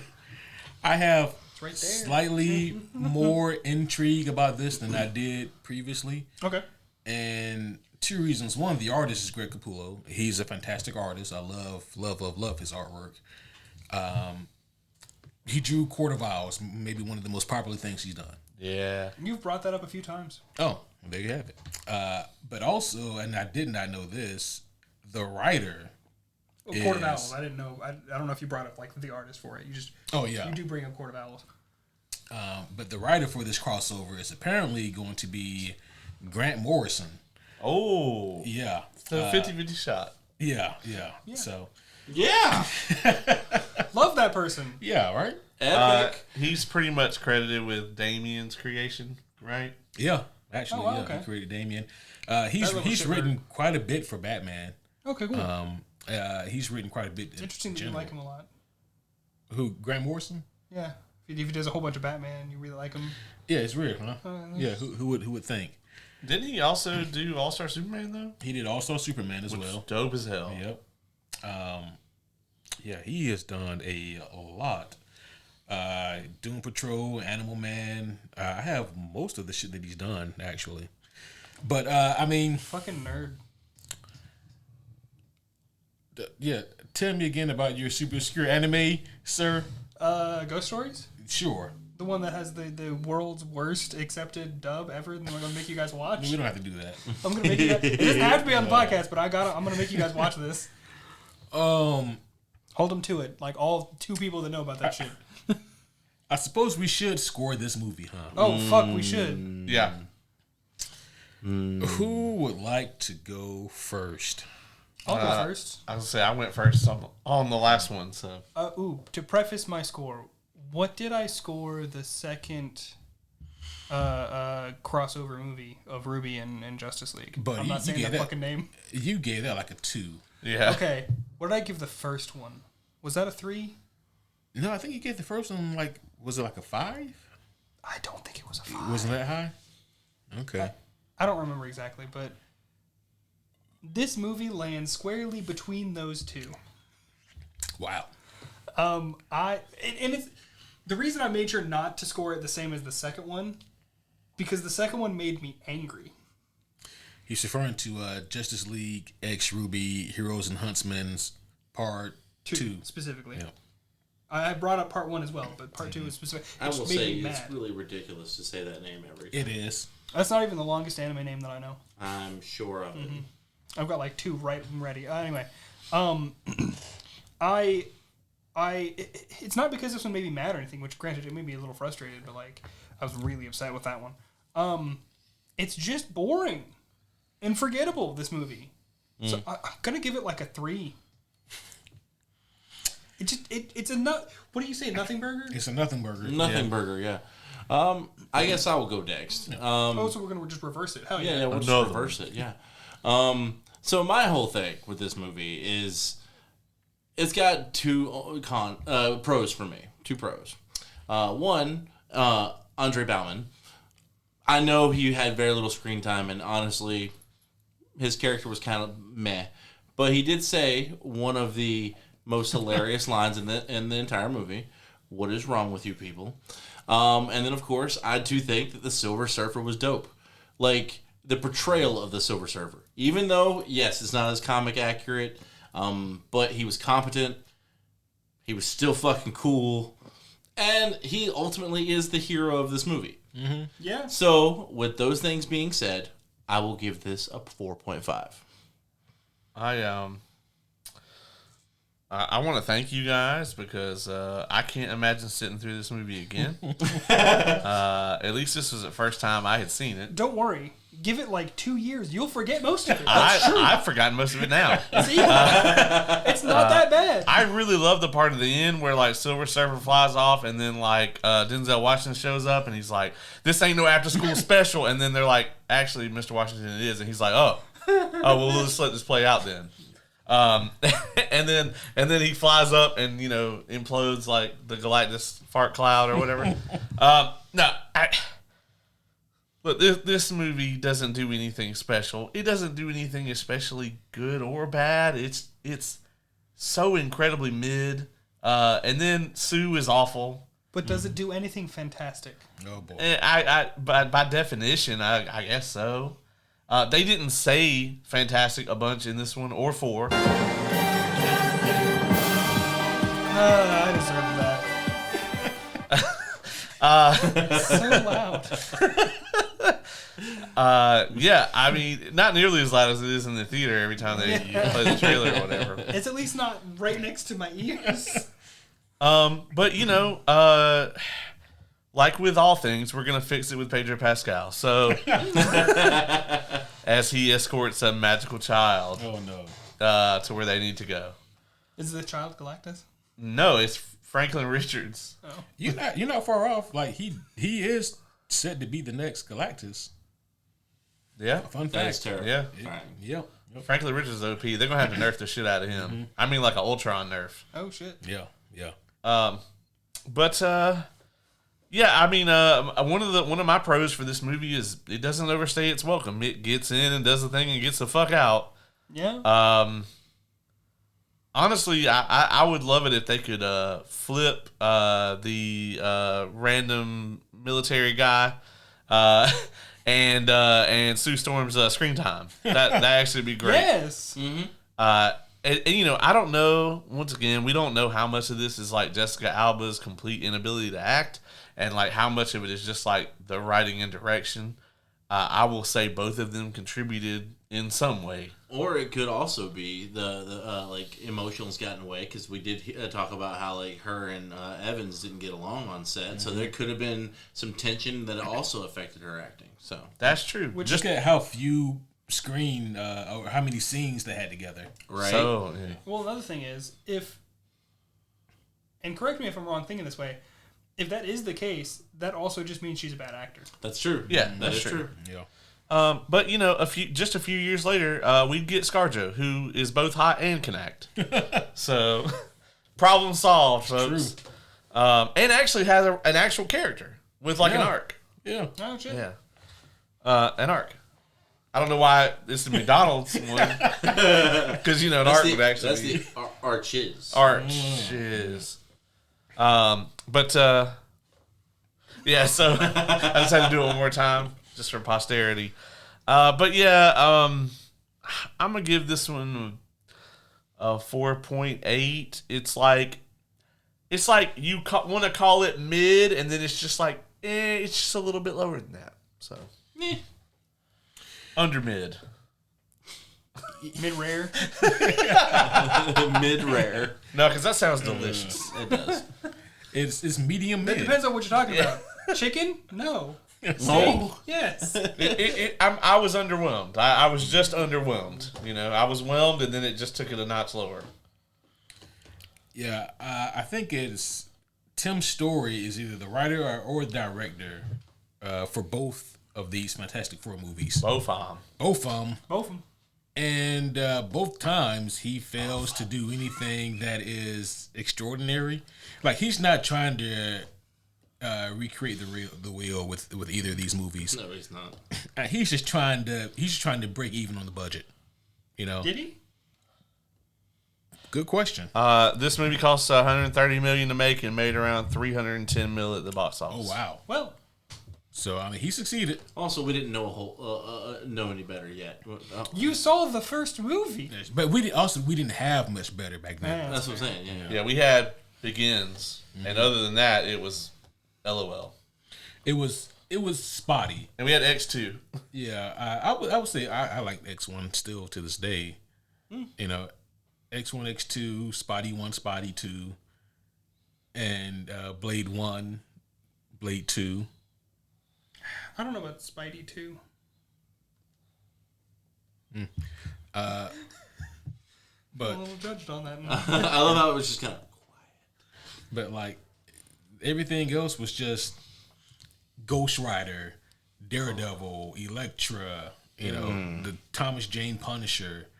You know, it was just like lukewarm, milk toast kind of whatever. Like there was no real love or passion put into the creation of superhero movies. And Fantastic Four, these two movies fall right underneath that category. This sequel doesn't try to do anything better than the original. The only thing that is better than the 05 is the fact that they have Silver Surfer here. So, I didn't know much about the Fantastic Four. Yeah, I knew they existed. However, these movies did not give me anything that made me want to see more of them. Yeah. And you're gonna. I know. I mean, honestly, the reason Smallville, I think, did so well is because it was better than most of what Hollywood was fucking turning out of the movies at the time. I still haven't seen it. It was a low-ass bar. It was also, I mean, it's also a part of its time as well because where else were you going to go to watch any superhero content on TV? Yeah, That's true. It started all of that. Yeah, that was the CW start. Yeah. So whether you're like, fuck yeah, you spawn the Arrowverse, or like, fuck you, you spawn the Arrowverse. I'm actually kind of in the middle. Yeah, same. The first little bit of it, I was like, yeah, and then later I was like, So, like, me and Kay love show. Smallville. Like, we watched the fuck out of it. We watched every bit of it. And the Arrowverse I kind of got into, like, for the first 2 seasons. And then was another the same another Dark Archer shows up. And Yeah. I'm just like, I'm done. And then, Same with The Flash. Yeah. Yeah, I'm right there with you. I think most people are like, I stuck with the Flash a lot longer than I did Arrow, but still. I stuck around for Arrow up until Ra's al Ghul showed up, and I just started to lose interest, which is crazy because I love Ra's al Ghul. Such a cool character. Yeah. I stuck around Flash until Savitar, and I was like, this doesn't even look good. I think I got to. Oh, was that the almost like monster speeder? Monstrous, I thought it was like the God- Transformer looking. Yeah, I yeah, thought yeah. it was like Godspeed or whatever. Godspeed shows up later. yeah, they're I all got the to that same one. fucking. Wow. It's all Just- the same shit. I kept Bullshit. thinking it would get better. I just kept smacking my face on that wall. I actually enjoyed that third season of Arrow up into the mid season when him and Roz have the first fight. I thought that was dope. After that, it went downhill. The Flash was dope until the part where Barry gets like the Mass Effect decision wheel as to what to do because he's like, he opens every episode, I'm the fastest man alive, and then quickly someone is faster than him every time within the first 2 minutes, and then like the scientists solve the problem after they give Barry a bunch of pep talks. Yep. That's every fucking episode of that show. Just be like, yo, I'm fucking faster than this dude and run faster. Yeah. That's his answer. He gets to the point where he actually really is the fastest man alive, and then like the decision wheel pops up and he's like, you know what? We got like 5 more episodes. I'm going to give Zoom my powers. And then that's when I turned that shit off. Yeah. Yeah, it was so bad. Did he really? Yeah, that's exactly what he did. Anyway, I give Fantastic Four: Rise of the Silver Surfer a 4.5. I think that it does some things that work, but for the most part, this movie just misses the mark. I think that a lot of the special effects, even for 07, are not that good. No. The pacing on this movie is weird because, like, even though the movie has a short runtime, there's not enough plot to cover the 90 minutes. Yeah. Yeah. and it makes it real weird to watch because it's a short movie, but it feels a lot longer because of the pacing issues. There's just not enough plot there. So I think that this is one of those movies that it's just best to YouTube some of your favorite moments instead of watching the whole thing. You'll see 3 of them. Yeah. I'll be honest, like, I recently watched Revenge of the Sith in theaters, and, like, it came out 3 years before this movie. And the effects are far and away from this movie's effects. It's not about just about the money that's thrown at it. It's also about the quality that's been put out. Yeah. Yeah. So I do wonder, like, if they had, let's say this movie had another $50 million for the budget, do you think we would have gotten something better? No, I don't think so. because they didn't make the right decisions on the places. You know, the writers, the the storyline they wanted to do. Yeah, they made. It's all about the decisions you make. They might could have actually had the wedding on location instead of using that fucking green screen at the end. Because like there are some bad effects in this movie. There are also some good ones, but you can tell where they spent all the money. Yeah. For an extra $50 million, we could have actually got a Galactus. For sure. You don't know that. I mean, we could have. I don't know that they would have. I just know that they could have. I still think it would have been more expensive to do what the fuck they did than just put a Galactus up there. Mm-hmm. The way they just not even introduce Galactus, but like you don't. Did they like not have the licensing somehow? They had it because they had Silver Surfer. I mean, Silver Surfer, Fantastic Four, they all come from Fantastic Four comic books. I'm just making sure. So it's weird, and in my mind, the only conclusion I can come to is they feel real confident that they were gonna get a third movie and explain more. But it was bad. It was bad. Which, by the way, that means I'm the Debbie Downer for this one. I did the lowest score. I mean, that's weird. You know, sure you had the lowest score, but it's like if you take a test and like. You know, or like if we all took tests and like the highest score was a 50, then it doesn't really matter. Yeah, the teacher fucked up. Yeah, it's like, see, still we all got shit scores. So when I got the highest score, it's a 50. Yeah, you know, if a whole class fails something, it's the teacher.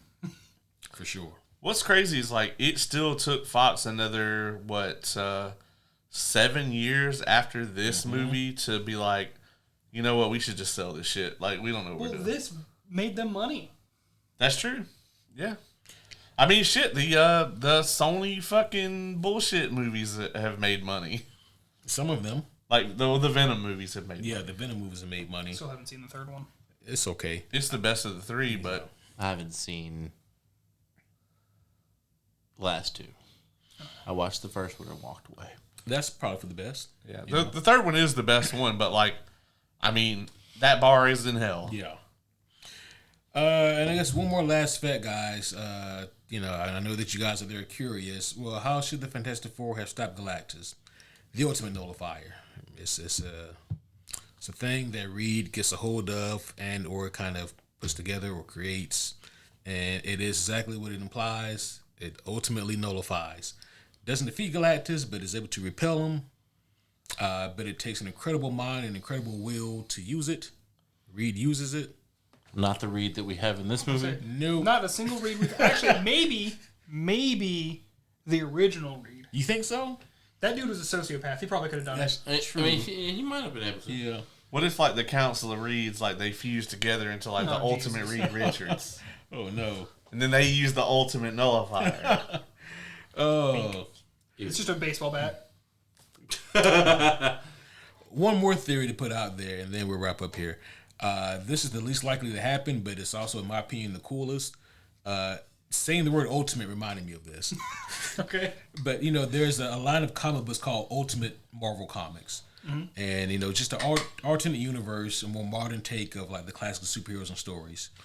There is an Ultimate Fantastic Four run. And the thing that's most interesting about that is that Reed Richards turns evil. And he is probably the most vile villain in that universe. Oh, I fucking bet. Yeah. Oh, that'd be cool as fuck. Yeah. He becomes a villain known as the Maker. And I've heard that name before. Yeah. He's got this really kind of odd looking helmet that he wears. They always have weird helmets. That wasn't on the thing. Sorry, I whispered too much. But this one actually helps him like amplify his powers. And they all help with something, but they all look stupid. But the Maker. How do you amplify being more stretchy? Well, not those parts, but like his mental capacity. Oh shit! Yeah. Okay. It stretches his brain. Oh, it actually it covers his stretched out brain. Yeah. But I don't think that's how that works. When the Ultimate Universe collapses, like only a handful of those characters survive, and like two of the notable ones is Miles Morales and the Maker. like the two popular ones. Of course, yeah. But if Miles Teller does show up, I think he'd probably be the maker. Oh, that would be crazy. Yeah. He'd be like, yeah, man, in my universe, Victor was on some shit, dog. So I had to do some crazy nonsense. What the fuck did he... What does the Maker do to the other Fantastic Four members? You just fucking take them out? I'm trying to think. Because Spoilers, I guess. But. Yeah, for this like 20-year-old book or whatever. I don't remember if he actually ends up killing any of them. Or is it like evil because they died? It's kind of tropey, but... Yeah, I don't exactly remember. Well, what causes him to be... I was going to say Parallax, but Galactus. I think what causes him to be evil is the most interesting, and that is like all of the Reed Richards have this thing where they're like, okay, well, we can solve this problem if we do this. Yeah. But this thing may not be the most moral. Okay. But in the long run, this is going to be the thing that helps out the most. So this Reed Richards does the fast, easy renegade way, while the others do the Paragon way. Right. There's somebody to reel them in to help them. Because I think that maybe him and Sue broke up, and maybe Sue is like the kind of the catalyst, if I remember. Shit, this is this universe. Oh shit! Yeah, this That's this universe. This Reed is going to be the one to do it. This I could definitely see this Reed being like, yeah, we should fire the Hulk into space. Yeah. Is that the one that does that? Yeah. No. Well, Oh, wait. I'm getting mixed answers. I'm isn't- leaning towards him. well, isn't weren't we talking about the other day? Isn't it actually Ben Grimm that says it as like a joke? Yeah, Ben Grimm says it as a joke, and Reed... And Reed's like, Reed's like... Johnny's like, so when you said it, did Reed laugh? And Ben goes, actually, no, he didn't. He's like, that's concerning.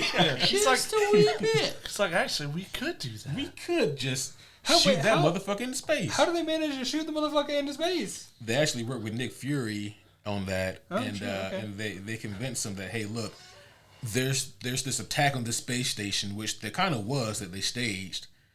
They convinced Bruce to go up there, like, look, do this for me, and I promise we will leave you alone. That technically wasn't a lie either. You got to get this And on they me just right here, and giant it explains slingshot him. everything. It does. But yeah, that's how they tricked him on there. House of M? No, Planet Hulk. Hulk. Planet Hulk. Yep. So yeah, that's all my thoughts and theories. Maybe there'll be more by the time we review Fantastic. Maybe they'll bring back that Doom. No. Is that a cool Doom? No. Didn't think so. It's the worst Doom. Have you seen that guy in anything else? I don't think so. I mean, honestly, I barely remember who even fucking played him. Yeah, and I guess his head is kind of covered the whole time. I love that we have attempted, you have specifically attempted to stop 4 times now? Toby Kebbell. Yeah. That's an interesting He name. just looks. Oh. He just looks. You You know know. what he looks like? He looks like he belongs on not another teen movie. Oh wow. He was in. No, it looks like he's a cast member of Vampire Diaries, for real. Oh. He played Ben-Hur in the Ben-Hur remake. Okay. He's in For All Mankind, which I have heard is good, but I tried watching that shit and I couldn't. I thought it was a video game. No, it's a Apple TV show about the space program. Okay. Oh shit, he was Duratan in the Warcraft movie. I'm sorry, Deep Cut. I did like that movie, even though I don't know how good it actually was, but it was very fun to watch. As a theaters hardcore too. like Warcraft fan, like of that lore, they did a bunch of things really well. And then there was a whole bunch of like, oh my god, they put the thing in there. But like, if I didn't know all that shit, I'd have been like, what the fuck am I watching right now? I mean, I was that guy, and I was like, That you guy know or what? the not knowing what's going on guy? Not know what was going on guy, because I never played Warcraft. I played all 3 of the first ones. I fucking love that shit. Can't play WoW. Yeah, So, I mean, I like- played all the above, all of the above. So I watched it, and I was like, yeah, it was alright. This dude was in Star Wars: The Old Republic, bro. What the fuck? In the video game, yeah, yeah, he was additional voices. Additional. Okay. He was in Kong Skull Island. And then most recently, he was in some shit called The Hurricane Heist. That sounds like a B flick to me. He was in Bloodshot. Yakuza wow. Hurricane. I was about to say, like, what do you mean? It could just be a Yakuza hurricane. Oh no! Oh no! And then he's in 40 episodes of some TV show called Servant. Damn. That's okay. Okay. Yeah, so yeah, I mean, man, fuck that guy and the writers. Well, Damn. He might be all right. We don't know. yeah. Well, I think that's gonna be all for this one. Yep. Well, actually, I'm just kidding. This episode is about 2 hours and 10 minutes long, and I think for about a good 45 of those we talked about the rise of the Silver Surfer. Yeah. But that's going to be all for this one. Hopefully you guys enjoyed this. Yet another review on our road to discuss and review. I didn't see you do it, so I jumped. I was stretching and yawning, and all of a sudden, shit. Hey, don't worry, guys. If you wanted us to talk about the movie more during this episode, when we do the next one, I promise we will talk about the movie the whole time. Maybe not the whole time, but most of the time. I do feel, though, by the time the new one comes out, we should all have Fantastic Four shirts. Because we are the Fantastic Four of podcasts. Oh, yeah. Just saying. Do I have to be? Yes. You got to get an Invisible Woman shirt. Oh, God. It didn't have to be that. It could just be a blue no, shirt with a 4 on it. Fuck it. No, we each get our person. If you're going to make me do it right.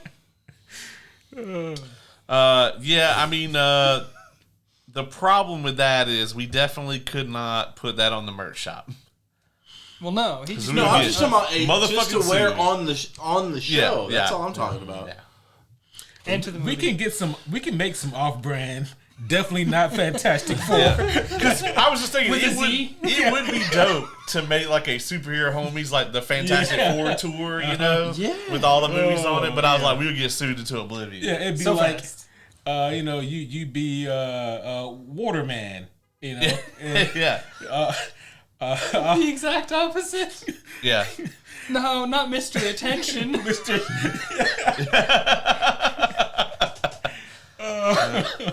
Holy shit! Yeah, that would just You know, be. there's I put Visible Boy, is that what you would be? No, No, Mr. maybe- Attention. It's the opposite. Yeah. Oh, that's fair. I'm sitting there. I put the shit up on the merch store, and all of a sudden, like my phone rings. I'm like, "Oh shit, Kevin Feige! I've been waiting for this." Hello. Oh. Take that shit down. Oh. Oh. Well, Mr. Feige. I mean, obviously, couldn't. Hello. No, then they actually listened to the show. I was like, maybe we should hire him. I am curious if anybody you guys have ever ragged on has ever listened to one of your episodes. Oh my gosh! So I know for a fact that that this has happened. This didn't happen on this show, but it happened on Entertainment Evolved. Oh, really? I went on this like 15-minute tirade about this wrestler named Tony Deppen in Ring of Honor, and he listened to the shit, and he actually thought it was funny Okay. because he messaged me and was like, "Hey, I just want you to know this is fucking hilarious." Oh, that's great. Okay. Yeah, because when he messaged me, I was like, "Oh shit." Yeah, I can promise you, anyone that listens to this that hears us rag on them, they will not have that same response. Yeah. Yep, not at all. Well, homies, that's gonna be all for this one. But don't worry, we will be back again very soon when we have other episodes in between this and the 2015 Fantastic Four, also known as Fan Four Stick. But we know that's what you guys want to hear and see. So yeah, this has been yet just another stop on the road to review Fantastic Four First Steps. That's going to be all for this one. But until next time, my name is Superhero Homie Q. I'm superhero homie Caleb. I'm superhero homie Oz. And I'm Superhero Homie Dylan.